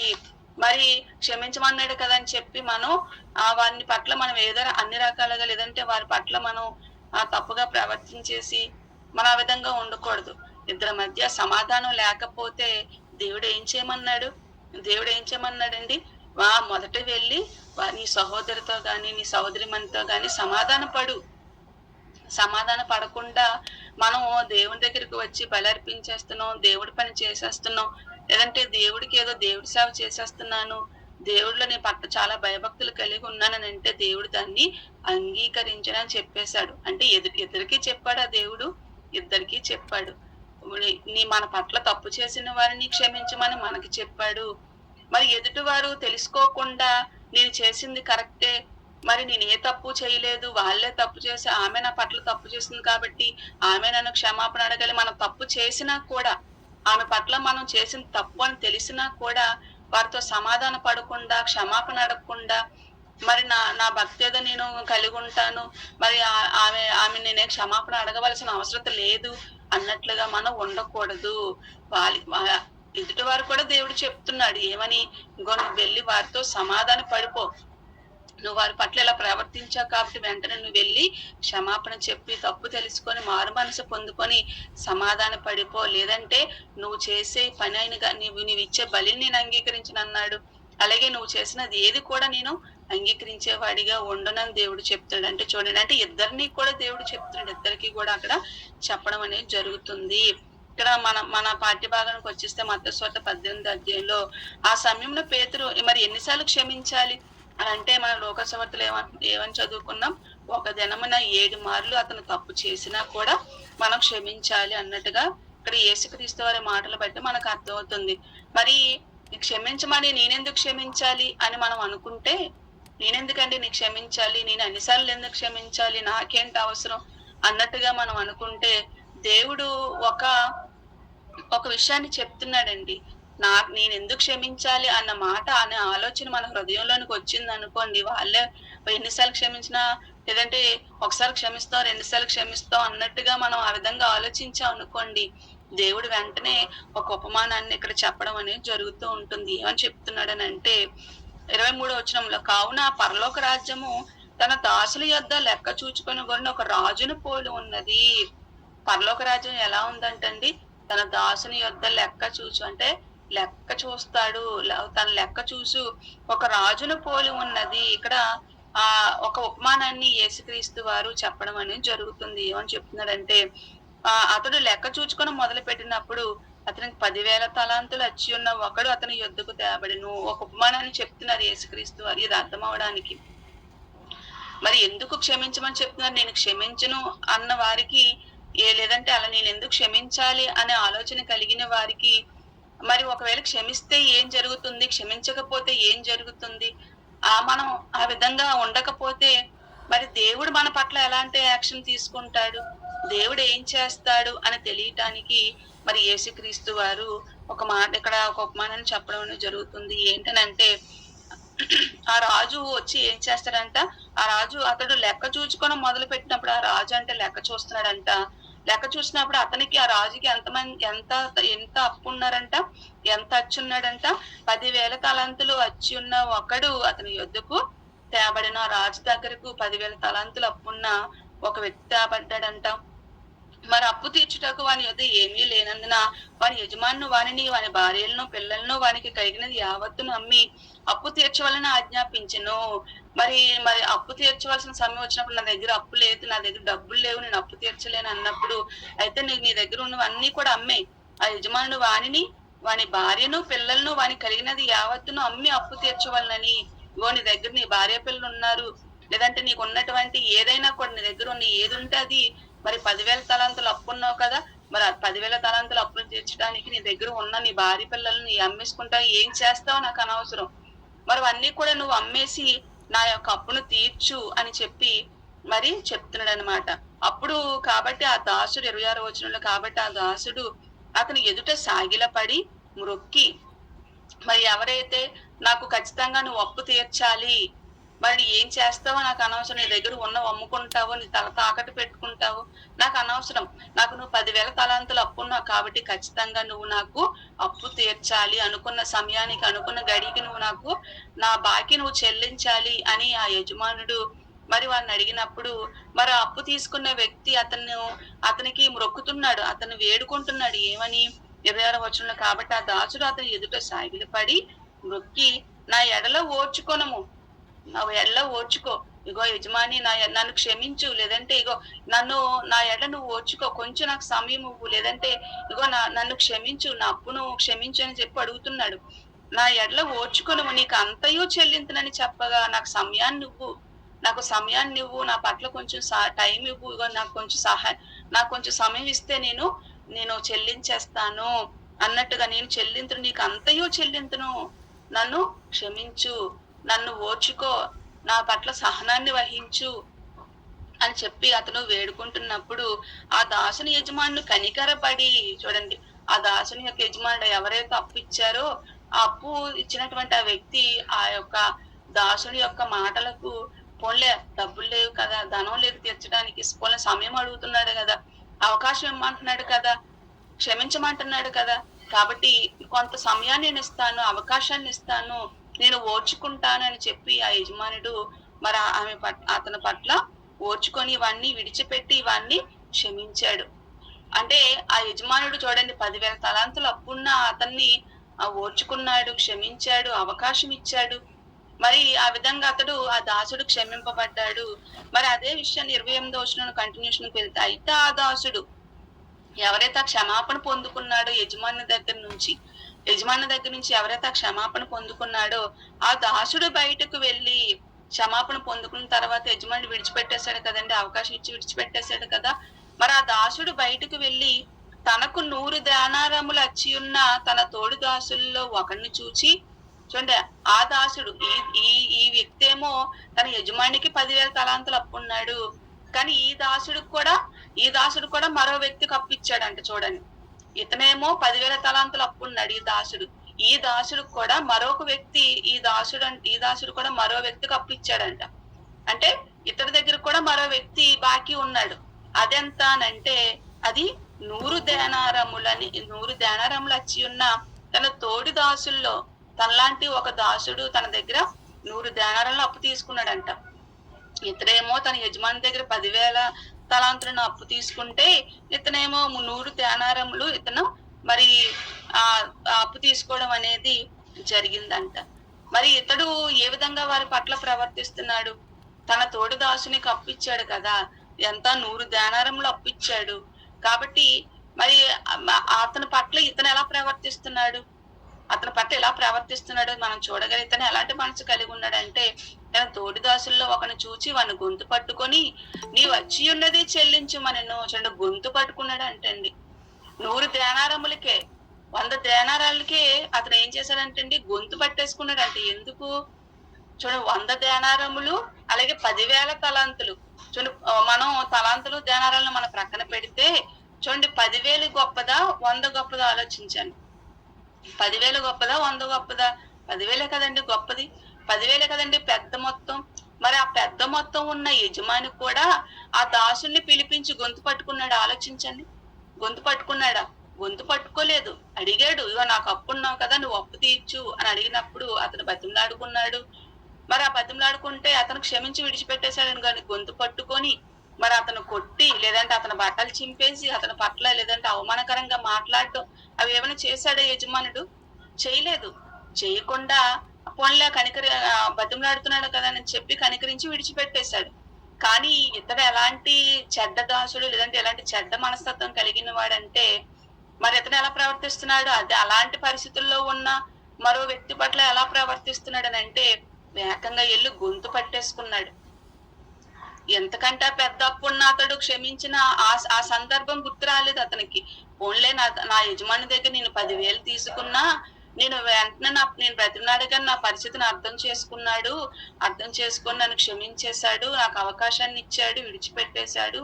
నేను కూడా అలాంటి మనస్తత్వం కలిగి ఉండాలి. నాలాంటి పరిస్థితుల్లోనే కదా ఆ వ్యక్తి ఉన్నాడు, అతను కూడా ఎలాంటి సందర్భంలో ఉన్నాడో, అతను ఎలాంటి ఇబ్బందుల్లో ఉన్నాడో, అతని దగ్గర డబ్బులు లేవేమో, సమయం ఉన్నప్పుడు ఇస్తాడేమో, మనం అవకాశం ఇవ్వాలి కదా అన్న ఆలోచన మరి ఆ దాసుడికి లేదు. క్షమాపణ పొందుకున్న ఆ దాసుడికి క్షమించాలన్న ఆలోచన లేదు. ఆలోచన లేకుండా గొంతు పట్టుకొని అతని పట్ల ఎంత అమానుషంగా ప్రవర్తిస్తున్నాడు చూడండి. గొంతు పట్టుకొని నీ వచ్చి ఉన్నది చెల్లింపమనెను. అందుకు వాని తోడి దాసుడు సాగిలపడి నా ఎడల ఓర్చుకొనుము. ఇదే మాట కదండి అడిగాడు. ఇదే మాట తన యజమాని మొదట అడిగాడు. అతను వెళ్ళి, నన్ను క్షమించు, నా పట్ల ఓర్చుకో, నేను చెల్లించేస్తాను, నాకు అవకాశం ఇవ్వు అవన్నీ అడుగుతున్నప్పుడు అతను అర్థం చేసుకొని ఎలా అయితే మన పరిస్థితిని అర్థం చేసుకున్నాడు, నేను కూడా అలాగే అర్థం చేసుకోవాలి. నేను కూడా అవకాశం ఇవ్వాలి, నేను కూడా క్షమించాలి అన్న ఆలోచన తనకు రాకుండా నీకు చెల్లించదనని వాడిని వేడుకొని గాని వాడు ఒప్పుకొనక, చూడండి ఒప్పుకోలేదంటండి, అంగీకరించలేదంట. లేదు నువ్వు నాకు ఇప్పుడు చెల్లిస్తావా చెల్లించవా అని చెప్పి పీకల మీద వెళ్ళి కూర్చున్నాడు. అంటే ఇదంతా కూడా ఎంతగా కఠినమైన మనస్తత్వం కలిగిన వాడుగా ఉన్నాడు ఒకసారి ఆలోచించండి. అతడు ఒప్పుకొనక అత్యున్నది చెల్లించే వరకు వాని చెరసాల్లో వేయించాను. చూడండి, గొంతు పట్టుకోవడం అంటే ఎంత దుర్మార్గంగా అతని పట్ల ప్రవర్తిస్తున్నాడు. 100 దేనారాలకి అలా ప్రవర్తిస్తారా చెప్పండి? ఆ తక్కువ మొత్తానికి అతని చెరసాల్లో వేయించేశాడంట. చూడండి, అప్పు తీర్చలేదని జైల్లో పెట్టించేశాడంట. గొంతు పట్టేసుకున్నాడంట. కాగా వాని తోడిదాసులు జరిగినది చూచి మిక్కిలి దుఃఖపడి వచ్చి జరిగిన దాంతో తన యజమానికి వివరముగా తెలిపిరి. అప్పుడు వాని యజమాని వాని పిలిపించి, చూడండి, ఎవరు ఇవంతా ఈ యొక్క పరిస్థితిని చూసినటువంటి వారు వెళ్ళి తన యజమాని చెప్పాడంట. చెప్పగానే యజమానుడు కోపం వచ్చిందంట. కోపం వచ్చి అతను పిలిపించి ఏమని మాట్లాడుతున్నాడు చూడండి. చెడ్డదాసుడా, నీవు నన్ను వేడుకొంటివి గనుక నీ అప్పంతయు క్షమించితిని. నువ్వు వేడుకున్నావు, నా దగ్గర లేదు మహాప్రభు నన్ను క్షమించు, నేను చెల్లించలేను అని వేడుకున్నప్పుడు నేను మంచి మనసుతో పెద్ద మనసు చేసుకొని నీ పరిస్థితిని అర్థం చేసుకొని నీ పట్ల దయ కలిగి ప్రేమ కలిగి నిన్ను క్షమించినప్పుడు నువ్వు కూడా నీ సహోదరుని పట్ల అలాగే నువ్వు చెయ్యాలి కదా. నీ దగ్గర అప్పు తీసుకున్న వారి పట్ల నువ్వు అలాగే ప్రవర్తించాలి కదా. నువ్వు నన్ను ఎలా అయితే వేడుకున్నావో అతను నిన్ను అలాగే కదా వేడుకున్నాడు. మరి నువ్వేం చెయ్యాలి? వారి పట్ల నువ్వు ఎలా ప్రవర్తించాలి? నువ్వు అలా ప్రవర్తించకుండా, నాలా నువ్వు ప్రవర్తించకుండా నువ్వు చాలా కఠినంగా మనస్తత్వం కలిగిన వాడుగా నువ్వు ఉన్నావు అని అంటున్నాడు. చెడ్డదాసుడు, నువ్వు నన్ను వేడుకుంటావు గనుక నీ అప్పంతయు క్షమించితిని. నేను నిన్ను కరుణించిన ప్రకారం నీవును నీ తోడి దాసుని కరుణింపవలసి ఉండేను కదా అని వానితో చెప్పాను. నేను క్షమించాను కదా, నువ్వు కూడా క్షమించాలి కదా. అందుచేత వాని యజమాని కోపపడి తనకు వచ్చి ఉన్నది అంతయు చెల్లించే వరకు బాధపరచువానికి వారిని అప్పగించెను. చూడండి, ఈ మాటలు విన్నప్పుడు మనకి ఎలా అనిపిస్తుంది? అవును కదండి, క్షమించాలి కదండి. మరి అతడే 10,000 తీసుకున్నప్పుడు అతను అంత క్షమించినప్పుడు, అంత పెద్ద మనసు చేసుకున్నప్పుడు 100 రూపాయలకి ఎంత కఠినంగా ప్రవర్తించాలా అని మనకి సందర్భం చదువుతున్నప్పుడు మనకు కూడా అలాగే అనిపిస్తుంది కదండి. అలాగే అనిపిస్తూ ఉంటుంది. ఏంటి, ఇది ఎవరి కోసం చెప్పబడిందండి? ఎవరి కోసం రాయించాడు? ఏదో ఒక యజమానుడు, ఇతర దాసులు ఎవరి గురించో యేసుక్రీస్తు వారు చెప్తున్నారు కాబట్టి ఈ సందర్భం బాగుంది అని మనం అనుకుంటాం. ఈ సందర్భం ఎవరి గురించో మొదటి శతాబ్దంలో ఉన్న వాళ్ళ గురించి, వాళ్ళ డబ్బులు తీసుకున్న వారి గురించి, లేదంటే అప్పు తీసుకున్న వారి గురించి, అప్పు ఇచ్చిన యజమాని అంటే వేరే ఎవరో డబ్బులు తీసుకున్న వారి గురించి చెప్తున్నారులే అని మనం ఆలోచించకూడదు. సందర్భం ఎవరి గురించి చెప్తున్నాడో తెలుసా? మన గురించే చెప్తున్నాడు యేసుక్రీస్తు.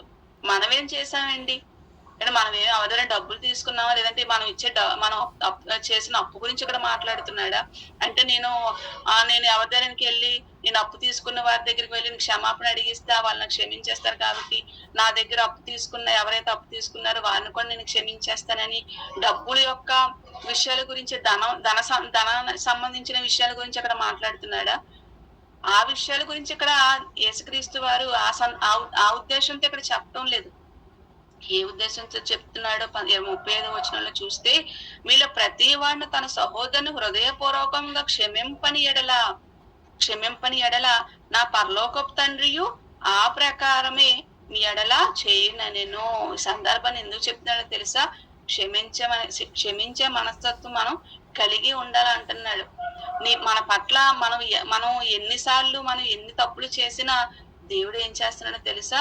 మనం క్షమాపణ అడిగిన వెంటనే మనల్ని ప్రేమించి ఆయన మనం క్షమించి మనం మారటానికి అవకాశాలు చాలా ఇస్తున్నాడు. మనం ఎన్ని నేరాలు చేసినా, ఎన్ని తప్పులు చేసినా, మరి మనం ఎలాంటి పరిస్థితుల్లో ఉన్నా, మనం ఎలా ఉన్నా కూడా దేవుణ్ణి మనం వెంటనే క్షమాపణ అడుగుతున్నప్పుడు అర్థం చేసుకొని ఆయన ప్రేమ గల మనసుతో నా కుమారులు, నా పిల్లలు వారిని క్షమించాలి అనే ఆలోచనతో మనం ఎలా ప్రవర్తించినా కూడా దేవుడు మనలను క్షమిస్తూనే ఉన్నాడు. మరి అలాంటి పరిస్థితి మన సహోదరులు మన పట్ల తప్పు చేసినప్పుడు వాళ్ళు మనం క్షమించమని అడుగుతున్నప్పుడు మనం ఏం చేయాలి? దేవుడు ఎలాంటి మనస్సు కలిగి ఉన్నాడో మనం కూడా అలాంటి మనస్సే కలిగి ఉండాలి. వారు మనం క్షమించలేదు అనుకోండి, చూడండి, దేవుడు ఒకవేళ క్షమించాలంటే మన పరిస్థితి ఏమైపోతుందో ఆలోచించండి. దేవుడి క్షమాపణ మనం పొందుకోకపోతే మన పరిస్థితి ఏమైపోతుందో ఆలోచించండి. కానీ దేవుడు ఏం చేస్తున్నాడండి? పెద్ద మనసుతో ఆలోచిస్తున్నాడు. ఆయన క్షమించాలని మనం క్షమిస్తున్నాడు. మనము కూడా అలాగే ఉండాలని ఇక్కడ చెప్తున్నాడండి. హృదయపూర్వకంగా మనం క్షమించాలి. దేవుడు మనం క్షమించాలన్నా కూడా మొదట మనం ఏం చేయాలో తెలుసా?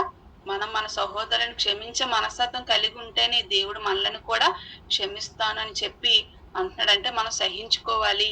అంటే దేవుళ్ళలాంటి మనసు కలిగి మనం ఉండాలి. మనం కూడా ఎలా ఉండాలంట? దేవుళ్ళలాంటి మనసు కలిగి ఉండాలి. మనం కూడా క్షమించే మనసును మనం కలిగి ఉండాలి అని చెప్తున్నాడు. మరి నా పరలోకపు తండ్రి ఆ ప్రకారం ఈ ఎడల చేయును. మన పరలోకపు తండ్రి కూడా ఆ ప్రకారం మన పట్ల చేస్తాడంటాడు. ఎఫెసీ పత్రిక 4:32 చూడండి. ఎఫెసీ పత్రిక 4:32.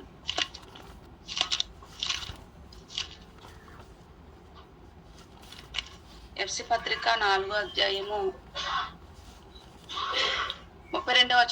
ఒకని ఎడల ఒకడు దయ కలిగి కరుణా హృదయులే క్రీస్తునందు దేవుడు మిమ్మల్ని క్షమించిన ప్రకారము మీరును ఒకరినొకరు క్షమించుకొనుడి. చూడండి, క్రీస్తునందు దేవుడు మిమ్మల్ని క్షమించిన ప్రకారం, దేవుడు మనల్ని క్షమించారు కదండి. క్రీస్తునందు మనల్ని క్షమిస్తూనే ఉన్నాడు. కాబట్టి అలాంటి మనస్సును మీరు కూడా కలిగి ఉండండి అని చెప్తున్నాడు. అలాగే కొలసి పత్రిక 3:13. కొలసి పత్రిక 3:13. కొలసి పత్రిక 3:13. ఎవడైనను తనకు హాని చేసినని ఒకడు అనుకుని ఎడల ఒకరినొకడు సహించుచు ఒకరినొకడు క్షమించుడి. ప్రభు మిమ్మల్ని క్షమించులాగున మీరును క్షమించుడి. చూడండి, దేవుడు మనం క్షమించినట్లుగే మనము క్షమించాలంట. దేవుడు మనల్ని ఎలా అయితే సహించుకుంటున్నాడో మనం కూడా సహించుకోవాలంట. మన దేవుడు మన పట్ల ఎలా అయితే దయా హృదయం కలిగి ఉన్నాడో మనం కూడా అలాగే కలిగి ఉండాలంట. అంటే దేవుడు ఇవన్నీ ఎందుకు చేస్తున్నాడో తెలుసా? మనము కూడా ఆ విధంగానే మన చుట్టూ ఉన్న వారి పట్ల మనం కూడా ఆ విధంగానే ప్రవర్తించాలి. ఒకవేళ మనం అలాంటి మనసు కలిగి లేకపోతే ఏం చేస్తానంటున్నాడు దేవుడు? మనం క్షమించకపోతే దేవుడు మనల్ని కూడా క్షమించనని చెప్తున్నాడు. అదే మాట యాకోబు పత్రికలో మనకు రాయబడుతుంది. యాకోబు పత్రిక 2:13. యాకోబు పత్రిక 2:13. కనికరము చూపని వాడు కనికరము లేని తీర్పు పొందును. కనికరము తీర్పును మించి అతిశయపడును. చూడండి, ఇక్కడ ఏమన్నాడు? ఏది గొప్పదంటే కనికరం చాలా గొప్పది. మరి ఆ కనికరము చూపని వాడు, నేను ఎదుటి వారిని కనికరించను, వారిని నేను కనికరం చూపను, వారిని నేను క్షమించను అలాంటి మనసు మనం కలిగి ఉంటే దేవుడేమంటున్నాడు తెలుసా? కనికరము చూపని వాడు కనికరము లేని తీర్పు పొందును. దేవుడు మనల్ని కూడా కనికరించడు. కనికరం లేని తీర్పు నరకానికి వెళ్ళిపోయే పరిస్థితి వచ్చేస్తుంది అంటాను. చూడండి, అంటే మనం క్షమిస్తే దేవుడు మనల్ని క్షమిస్తాడు. మనం కనికరం చూపకపోతే దేవుడు మన పట్ల కూడా కనికరము చూపకుండా కనికరము లేని తీర్పును ఆయన మనకు విధిస్తానని చెప్పి ఇక్కడ చెప్తున్నాడు. కాబట్టి ఇప్పుడు మనం ఇక్కడి సందర్భంలో ఏం ఆలోచించాలో తెలుసా? దేవుడు మనల్ని క్షమించాలి అంటే మనం కూడా మన సహోదరులను క్షమించే మనస్తత్వం కలిగి ఉండాలి. కాబట్టి మనం కూడా అలాగే ఉండాలని దేవుడు మనకి సందర్భం ద్వారా నేర్పిస్తున్నాడు. దేవుడిగా మారడం అంటే ఏంటండి? మన దేవుడు ఏం చెప్తున్నాడు? మీరు కూడా దైవములే అంటున్నాడు. అంతే కదండి, మీరు కూడా దైవములు అన్నప్పుడు మరి దేవుడు మన పట్ల ఏ విధంగా ఉంటున్నాడో మనము కూడా ఎదుటి వారి పట్ల అలాంటి ఆలోచన కలిగి అలాంటి మనసు కలిగి ఉన్నప్పుడే కదండి మనం దైవాలం అవుతాం. ఊరికినే దైవాలుగా మారిపోం కదా. దేవుడు మనం క్షమించి దైవంగా ఆయన ఉన్నప్పుడు మనం కూడా మన సహోదరుని క్షమించి దైవాలుగా మనం మారేవారంగా మనం ఉండాలి. కాబట్టి ఇక్కడ 35వ వచనంతో 18వ అధ్యాయం అయిపోయింది. మరి 19వ అధ్యాయము 1వ వచనం నుంచి మనం చూడగలిగితే 19వ అధ్యాయము 1వ వచనం. యేసు ఈ మాటలు చెప్పి చాలించిన తరువాత గలిలియా నుండి యోర్దాను అద్దరునున్న యోదియా ప్రాంతంలోకి వచ్చెను. బహు జన సమూహముల ఆయనను వెంబడింపగా ఆయన వారిని అక్కడ స్వస్థపరిచెను. మరి మాటలు చెప్పి అయిపోయిన తర్వాత యేసుక్రీస్తు వారు గలిలియా నుండి యోర్దాను అద్దరు నుండి యోదియా ప్రాంతాలకు ఆయన రావటం అనేది జరిగింది. మరి బహుజన సమూహములు ఆయనని వెంబడింపగా, మరి యేసుక్రీస్తు వారి వెంట అనేక జన సమూహాలు ఉంటాయి కదా, మన అందరికీ తెలుసు. ఆయన ఎక్కడికి వెళ్తే అక్కడ అనేక మంది జన సమూహములు ఆయనను వెంబడించడం అనేది జరిగేది. ఆ జన సమూహములు మరి ఆయన దగ్గరికి వచ్చినప్పుడు ఆయన వాళ్ళని స్వస్థపరచడం అనేది జరిగింది. మరి అప్పుడు పరిసయ్యులైన వారు ఆయన దగ్గర రావడం అనేది జరుగుతుంది. పరిసయ్యులు ఆయనను శోధింపవలనని 3వ వచనంలో పరిసయ్యులు ఆయనను శోధింపవలనని ఆయన యొద్దకు వచ్చి ఏ హేతు చేతనైన పురుషుడు తన భార్యను విడనాడటం న్యాయమా? మరి ఆ పరిసయ్యులైన వారు యేసు దగ్గరికి వచ్చి అడుగుతున్నారు. మరి పరిసయ్యుల పరిస్థితి ఎలా ఉంటదంటే, ఎప్పుడు యేసుక్రీస్తు వారిని తప్పు పట్టాలని మనందరికీ తెలుసు. మత్తయి సువార్త చదువుకున్నప్పుడు నేర్చుకున్నాం. యేసుక్రీస్తు వారిని ఇరికించాలని, ఆయన తప్పు పట్టాలని, మాటల్లో ఆయన చిక్కుపరచవలనని, మరి ఏ విధంగా అయినా కూడా ఆయన తప్పు చెప్తాడేమో, ఆయన ఏదో రకంగా ఇరుకులు ఇబ్బందుల్లో పెట్టి ఆయన ఇబ్బంది పెట్టడానికి, ప్రజల మధ్య ఆయన్ను ఒక తప్పు వ్యక్తిగా చూపించడానికి, ప్రజల మధ్య ఈయన తప్పు చెప్తున్నాడు, ధర్మశాస్త్రానికి విరుద్ధంగా చెప్తున్నాడు అన్నట్టుగా ప్రజల మధ్య ఆయన ఆ విధంగా చూపించటానికి పరిసయ్యులు శాస్త్రులు అనేవారు చాలా ప్రయాసపడ్డారు, మనందరికీ తెలుసు. మరి ఇక్కడ కూడా ఒక విషయాన్ని మరి వాళ్ళు లేవనెత్తుతున్నారు. ఏంటా సందర్భం అంటే, స్త్రీ పురుషుల మధ్య ఉన్నటువంటి భార్యాభర్తల సందర్భాన్ని ఇక్కడ చెప్పడం అనేది జరుగుతుంది. ఏం మాట్లాడుతున్నారనంటే 3వ వచనంలో ఏ హేతు చేతనైనను పురుషుడు తన భార్యను విడనాడుట న్యాయమా అని అడుగగా, చూడండి వాళ్ళు అడుగుతున్నారు, ఏ కారణంతో అయినా, అది ఏ కారణమైనా కావచ్చు, ఏ కారణంతో అయినా కూడా ఒక పురుషుడు భర్త తన భార్యను విడనాడుట న్యాయమా అని అడగగానే మరి యేసుక్రీస్తు వారు ఏమంటున్నారు, ఆయన సృజించిన వాడు ఆది నుండి వాడిని పురుషుని గాను స్త్రీని గాను సృజించిననియు. మరి దానికి యేసుక్రీస్తు వారు ఇస్తున్నటువంటి సమాధానం చూడండి ఏ విధంగా ఉందో. అంటే భార్యాభర్తలు, వివాహం చేసుకున్నటువంటి భార్యాభర్తలు మరి ఏ కారణంతో అయినా కూడా పురుషుడు తన భార్యను విడిచిపెట్టచ్చా, విడాకులు తీసుకోవచ్చా, పరిత్యాగ పత్రికను ఇచ్చి విడాకులు తీసుకోవచ్చా అని అడుగుతున్నప్పుడు యేసుక్రీస్తు వారు ఏమని చెప్తున్నారంటే, ఆది నుండి వాడిని దేవుడు ఎలా చేశాడంట, ఆయన సృజించిన వాడంటే ఎవరు? దేవుడే కదండి. మానవులందరినీ సృజించింది, పుట్టించింది దేవుడే. ఇక్కడ అదే చెప్తున్నారు, ఆయన సృజించిన వాడు ఆది నుండి వాడిని పురుషుని గాను స్త్రీని గాను సృజించిననియు. ఇందు నిమిత్తము పురుషుడు తల్లిదండ్రులను విడిచి తన భార్యను హత్తుకొను, వారిద్దరు ఏక శరీరంగా ఉందిరని చెప్పిననియు మీరు చదువలేదా? చెప్తున్నాడు యేసుక్రీస్తు ఏమంటున్నాడు, మరి భార్యాభర్తల బంధం గురించి, స్త్రీ పురుషుల గురించి దేవుడు ఏం చేశాడో మీకు తెలియదా? దేవుడు ఏ విధంగా వారి పట్ల ఆజ్ఞనిచ్చాడు, వారిని ఎందుకు చేశాడు, వారి పట్ల బంధం ఎంత గొప్పదనేది మీకు తెలియదా? మీరు చదువుకోలేదా? ధర్మశాస్త్రంలో మీరు చదువుకోలేదా?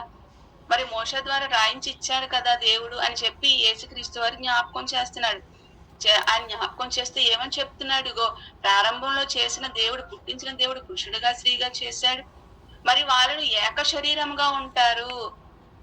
ఏక శరీరము అంటే వారు ఏక శరీరంగా ఉంటారంటే వారు ఒక్కటే. ఏక శరీరం అంటే వారు ఇరువురుగా, శరీరాలు వేరేగా ఉన్నప్పటికీ వారిద్దరూ ఒక్కటే, ఏక శరీరము. వారు పురుషుడు తన భార్యను హత్తుకుంటాడు.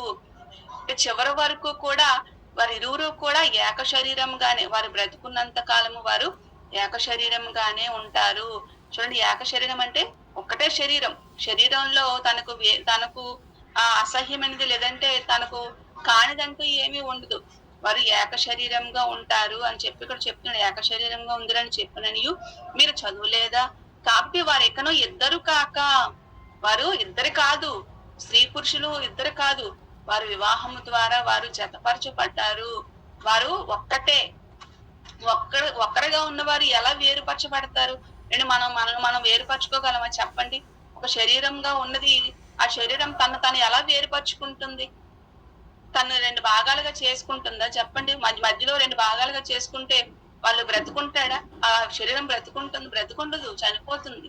అలాంటి ఒక గొప్ప బంధంతో ఇక్కడ స్త్రీ పురుషుల బంధాన్ని చెప్తూ, వారెక్కనో ఇద్దరు కాక ఎప్పుడైతే వివాహము ద్వారా వారు ఎప్పుడైతే ఏక శరీరంగా, వారిరువురు కూడా ఏక శరీరంగా, వారు వివాహం ద్వారా వాళ్ళు ఇద్దరుగా ఉన్నవారు ఏక శరీరంగా మార్చబడ్డారు. దేవుడు వారిని జతపరిచాడు.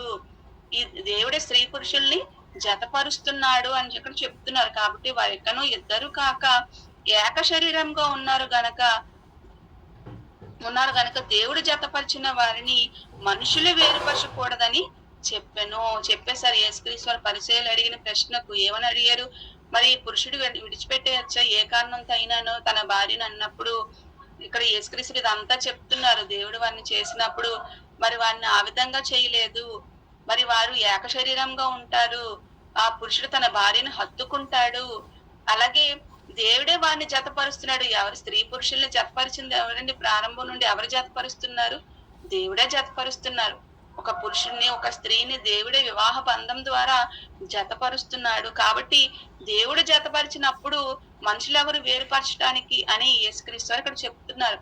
దేవుడు జతపరిచినప్పుడు దేవుడు ఏక శరీరంగా మీరు ఉంటారు. మీరు ఇక మీదట ఇద్దరు కాదు ఒక్కరే.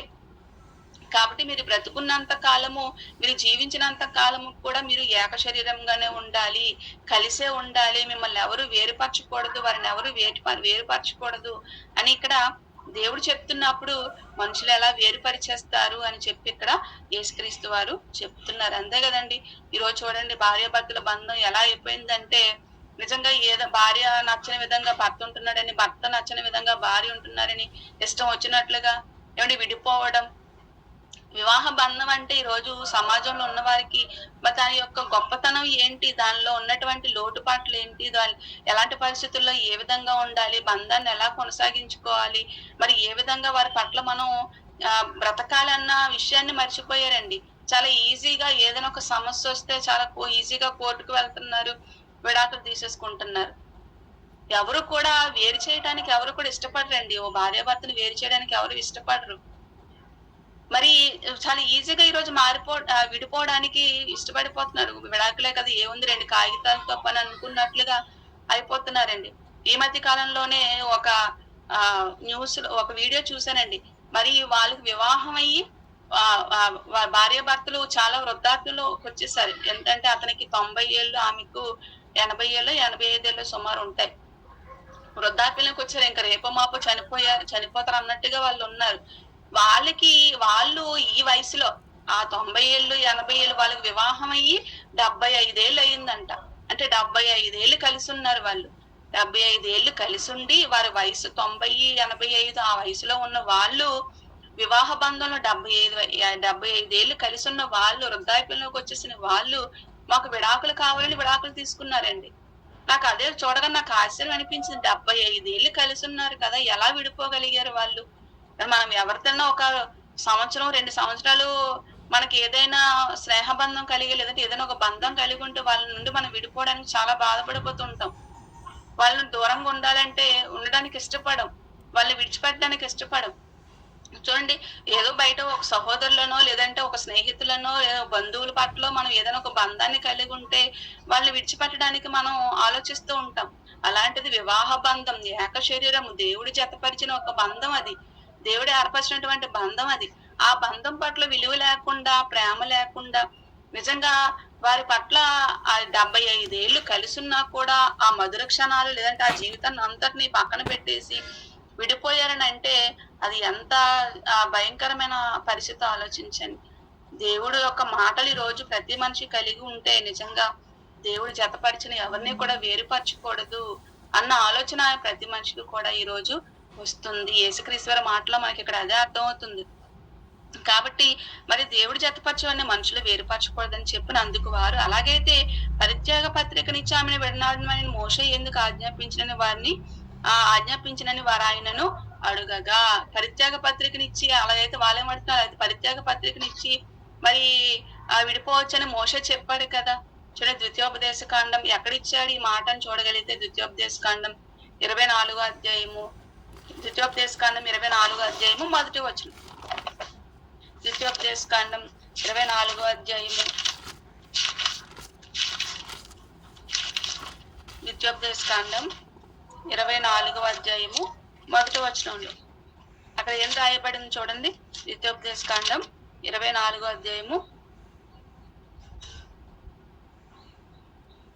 24వ అధ్యాయం 1వ వచనం. ఒకడు స్త్రీని పరిగ్రహించి ఆమెను పెండ్లి చేసుకున్న తరువాత ఆమె యందు మానభంగ సూచన ఏదో ఒకటి అతనికి కనబడినందున ఆమె మీద అతనికి ఇష్టం తప్పిన ఎడల అతడు ఆమెకు పరిత్యాగ పత్రము రాయించి ఆమె చేతికిచ్చి తన ఇంటి నుండి ఆమెను పంపివేయవలెను. చూడండి, ఇక్కడ మోషే గారు చెప్తున్నారు, ఆనాడు ఇశ్రాయేల్లో అయిన వారికి చెప్తున్నారు, అనేక ఆజ్ఞలు ఇవ్వటం అనేది జరిగింది కదండి. మరి అప్పుడు 24వ వచనంలో చెప్తూ 24వ అధ్యాయంలో చెప్తూ అప్పుడు మోషే గారు వివాహ బంధం భార్యాభర్తల గురించి చెప్తూ ఆజ్ఞ ఇవ్వటం అనేది జరిగింది. ఒక విషయాన్ని చెప్పడం అనేది జరుగుతుంది. ఏంటి, ఒకడు స్త్రీని పరిగ్రహించి ఆమెను పెళ్లి చేసుకున్న తర్వాత ఆమెను వివాహం చేసుకున్నాడు. కానీ ఆమె వ్యభిచారం మానభంగ సూచన ఏదో ఒకటి అతను కనబడి ఆమె తప్పు చేసిందని అతను తెలిసినప్పుడు, తన భర్తకు తెలిసినప్పుడు, అతనికి ఆమె మీద ఇష్టం పోయినప్పుడు అతను ఏం చేయాలంట, మరి నా భార్య అంటే నాకు ఇష్టం లేదు, ఆమె ఇగో ఇది చేసింది కాబట్టి నేను ఆమెతో కలిసి ఉండాలనుకోవటం లేదని మీరు అనుకుంటే ఆమెకు పరిత్యాగ పత్రికను మీరు అంటే విడాకులు ఇచ్చి ఆమె నుండి మీరు విడిపోవచ్చు అని చెప్పి ఇక్కడ మోషే చెప్పాడు అని చెప్పి ఈ సందర్భాన్ని మరి అక్కడ పరిసయ్యులు యేసుక్రీస్తు వారి దగ్గర జ్ఞాపకం చేస్తున్నారు. ఈ సందర్భాన్ని మరి మీరు విడిపోకూడదు, దేవుడు జతపరిచాడు అని చెప్పి మీరు చెప్తున్నారు కదా, నువ్వు చెప్తున్నావు కదా, ఆది నుండి మరి దేవుడు ఆ విధంగా లేదు, దేవుడు ఆ విధంగా చేయలేదని చెప్తున్నాడు కదా, మరి మీరు చూస్తే విడిపోకూడదని చెప్తున్నారు. మరి మోషే ధర్మశాస్త్ర ప్రకారం మోషే ఏమో మరి పరిత్యాగ పత్రికనిచ్చి విడిపోవచ్చు అని చెప్తున్నాడు కదా, మరి ఏం చెయ్యాలి, ఎవరు చెప్తుంది కరెక్ట్ అని అన్నట్టుగా వీళ్ళు ఇక్కడ ప్రశ్నించడం అనేది జరుగుతుంది. అప్పుడు యేసుక్రీస్తు వారు ఏమంటున్నారో తెలుసా, ఇంతకీ విడిపోవాలా కలిసి ఉండాలా? మోషే ఆజ్ఞ ప్రకారం మోషే చెప్పిన విధంగా పరిత్యాగ పత్రిక ఇచ్చి విడిపోవచ్చు అని మోషే చెప్తున్నాడు కదా, మోషే చెప్పాడంటే దేవుడే చెప్పినట్టు కదా. చూడండి, ఇవన్నీ కూడా వాళ్ళు జ్ఞాపకం చేస్తున్నారు. అప్పుడు యేసుక్రీస్తు వారు ఏమంటున్నారో తెలుసా, దేవుడు కూడా ఆది నుండి వారిని విడిపోమని చెప్పలేదు. దేవుడు చెప్తున్నాడు, దేవుడు జతపరిచిన వారిని మనుషుడే విడదీయడానికి వీలు లేదు, అధికారం లేదని దేవుడే చెప్పినప్పుడు దేవుడే ఎందుకు విడిపోమంటాడు చెప్పండి? దేవుడు ఎందుకు విడిపోమంటాడు? మరి మోషే ఎందుకు అలా చెప్తున్నాడు అంటే అదే మాట ఇక్కడ వెంటనే చెప్తున్నారు 8వ వచనంలో. మరి మోషే ఎందుకు అలా చెప్పాల్సిన అవసరం ఏర్పడింది? ఎందుకు చెప్పాల్సిన అవసరం ఏర్పడింది అంటే, ఆయన మీ హృదయ కాఠిన్యమును బట్టి మీ భార్యలను విడనాడ మోషే సెలవిచ్చాను గాని అది నుండి అలాగూ జరగలేదు. దేవుడైతే దాన్ని చెప్పలేదు, ఇగో మీరు ఖచ్చితంగా ఇలా చేసి తీరాలన్నట్టుగా దేవుడు చెప్పటం లేదు. మీ హృదయ కాఠిన్యమును బట్టి దేవుడే జతపరిచినప్పుడు విడిపోమని దేవుడు ఎందుకు చెప్తాడు? దేవుడే అలా చెప్పటం లేదు. మీ హృదయ కాఠిన్యం, ఇగో మేము ఉండలేమండి, కలిసి ఉండలేమండి, నాకు ఇష్టం లేదండి అన్నప్పుడు మీ హృదయ కాఠిన్యం అంటే మీరు క్షమించే మనసు లేనప్పుడు, మీరు కఠిన హృదయాలు అయినప్పుడు మరి దేవుడైనా ఏం చేస్తాడు చెప్పండి? అదే చెప్తున్నాడు, మీ హృదయ కాఠిన్యమును బట్టి మరి నేను క్షమించలేనండి, నేను కలిసి ఉండలేనని అన్నప్పుడు మీ హృదయ కాఠిన్యమును బట్టి మీరు ఆ విధంగా చేసుకోవచ్చని మోషే చెప్పాడు తప్ప మరి విడిపోమని దేవుడు ఎక్కడా కూడా చెప్పటం లేదని చెప్తున్నాడు. మరి వ్యభిచారం నిమిత్తమే తప్ప తన భార్యని విడనాడి మరి ఒకరిని పెళ్లి చేసుకుని వాడు వ్యభిచారం చేయుచున్నాడనియు, విడనాడబడిన దాన్ని పెళ్లి చేసుకుని వాడు వ్యభిచారం చేయుచున్నాడనియు మీతో చెప్పుచున్నానని వారితో అనేను. ఇక్కడ చెప్తున్నా చూడండి, వ్యభిచార కాలం నువ్వు అలాగా విడిపోయి మరొకరు వివాహం చేసుకుంటున్నావు అని అంటే అర్థం ఏంటి? నువ్వు కూడా వ్యభిచారం చేస్తున్నావు అని అర్థం. అదే విషయాన్ని ఇక్కడ చెప్తున్నారు. మరి ఆమె ఏదో తప్పు చేసింది, లేదంటే అతను ఏదో తప్పు చేశాడని మరి అతని పట్ల క్షమించకుండా ఆమెను క్షమించకుండా విడాకులు ఇచ్చి విడిపోయిన తర్వాత నువ్వు కూడా నువ్వు వివాహం చేసుకున్న తర్వాత నువ్వు అదే తప్పు చేస్తున్నావు కదా. మరొకరు వివాహం చేసుకుంటున్నావు అంటే మరి అది ఆ తప్పే చేస్తున్నావు అని చెప్పి ఇక్కడ చెప్తున్నాడు. మరి ఇదే విషయాన్ని కొరింథీ పత్రికలో దేవుడు చెప్తూ, కొరింథీలకు రాసిన మొదటి పత్రిక 7వ అధ్యాయంలో, కొరింథీలకు రాసిన మొదటి పత్రిక ఇక్కడ అది పాత ధర్మశాస్త్ర ప్రకారం పరిత్యాగ పత్రిక ఇవ్వడం అనేది పాత ధర్మశాస్త్రం, అది కేవలం ఇశ్రాయేలులకు మాత్రమే. ఆనాడు అది కూడా వారి హృదయ కాఠిన్యమును బట్టి దేవుడు ఆ విధంగా చేయమని మోషే వారికి చెప్పడం అనేది జరిగింది. కానీ క్రొత్త ధర్మశాస్త్ర ప్రకారం కొరింథీలకు రాసిన మొదటి పత్రికలో ఇక్కడ పౌలు గారు చెప్తూ, కొరింథీలకు రాసిన మొదటి పత్రిక 7వ అధ్యాయము 8-9 వచనంలో చూడండి, నా వలె ఉండుట వానికి మేలని పెండ్లు కాని వారితో విధవరాంటితో చెప్తున్నాను. అయితే మనసు నిలుపులేని ఎడల పెండ్లు చేసుకొని వచ్చును. పెండ్లు చేసుకోవద్దని దేవుడు చెప్పడం లేదు, పెండ్లు చేసుకోండి నాలాగే ఉండండి అని కూడా పౌలు గారు చెప్పడం లేదు. పౌలు గారు నా వల్ల మీరు పెళ్లి చేసుకోకుండా ఉండండి అని చెప్పడం లేదు. ఆయన మీరు పెళ్లి చేసుకోవచ్చు, ఇష్టం లేకపోతే పెళ్లి చేసుకోవడం మానేయచ్చు. అయితే మనస్సు నిలుపలేని ఎడల, లేదు నేను పెళ్లి చేసుకోవాలి, నేను ఆనందంగా ఉండాలి, నాకంటూ కుటుంబం ఉండాలి, సంతోషంగా ఉండాలి అని మీరు అనుకుంటే మరి అయితే మనస్సు నిలుపలేని ఎడల పెళ్లి చేసుకోవచ్చును. కామతప్తులు అవుట కంట్లో పెళ్లి చేసుకుంటూ మేలు అంటున్నాడు 10వ వచనంలో. మరియు పెండ్లైన వానికి నేను కాదు ప్రభువే ఆజ్ఞాపించినది ఏమనగా, చూడండి దేవుడే చెప్తున్నాడు. ఏమని చెప్తున్నాడు తెలుసా? పెండ్లైన వారికి ఏం చెప్తున్నాడు? భార్య భర్తను ఎడబాయకూడదు. ఇక్కడ ఖచ్చితంగా దేవుడు చెప్పాడు కదండి, మరి పాత ధర్మశాస్త్రంలో ఎందుకండి అలా చెప్పాడనంటే, నీ హృదయ కాఠిన్యము నీకే విడిచిపెట్టేశాను, కానీ విడిచిపెట్టాను నేను ఆది నుండి. నేను ఆ విధంగా చేయమని దేవుడు చెప్పట్లేదు. కానీ నీ హృదయ కాఠిన్యం బట్టి నువ్వు విడిచిపెట్టాలనుకుంటే అది నీ ఇష్టం అని చెప్పి దేవుడు ఇక్కడ చెప్తున్నాడు. కానీ కొత్త ధర్మశాస్త్రానికి వచ్చేసరికి అది ఓల్డ్ టెస్టమెంట్. అది ఓల్డ్ టెస్టమెంట్ కాబట్టి అప్పుడు కూడా క్షమించమని చెప్తున్నాడు దేవుడు. నీ హృదయ కఠినం అయిపోయింది కాబట్టి అక్కడ ఆ విషయాన్ని మనం అక్కడ తీసుకోవాలి.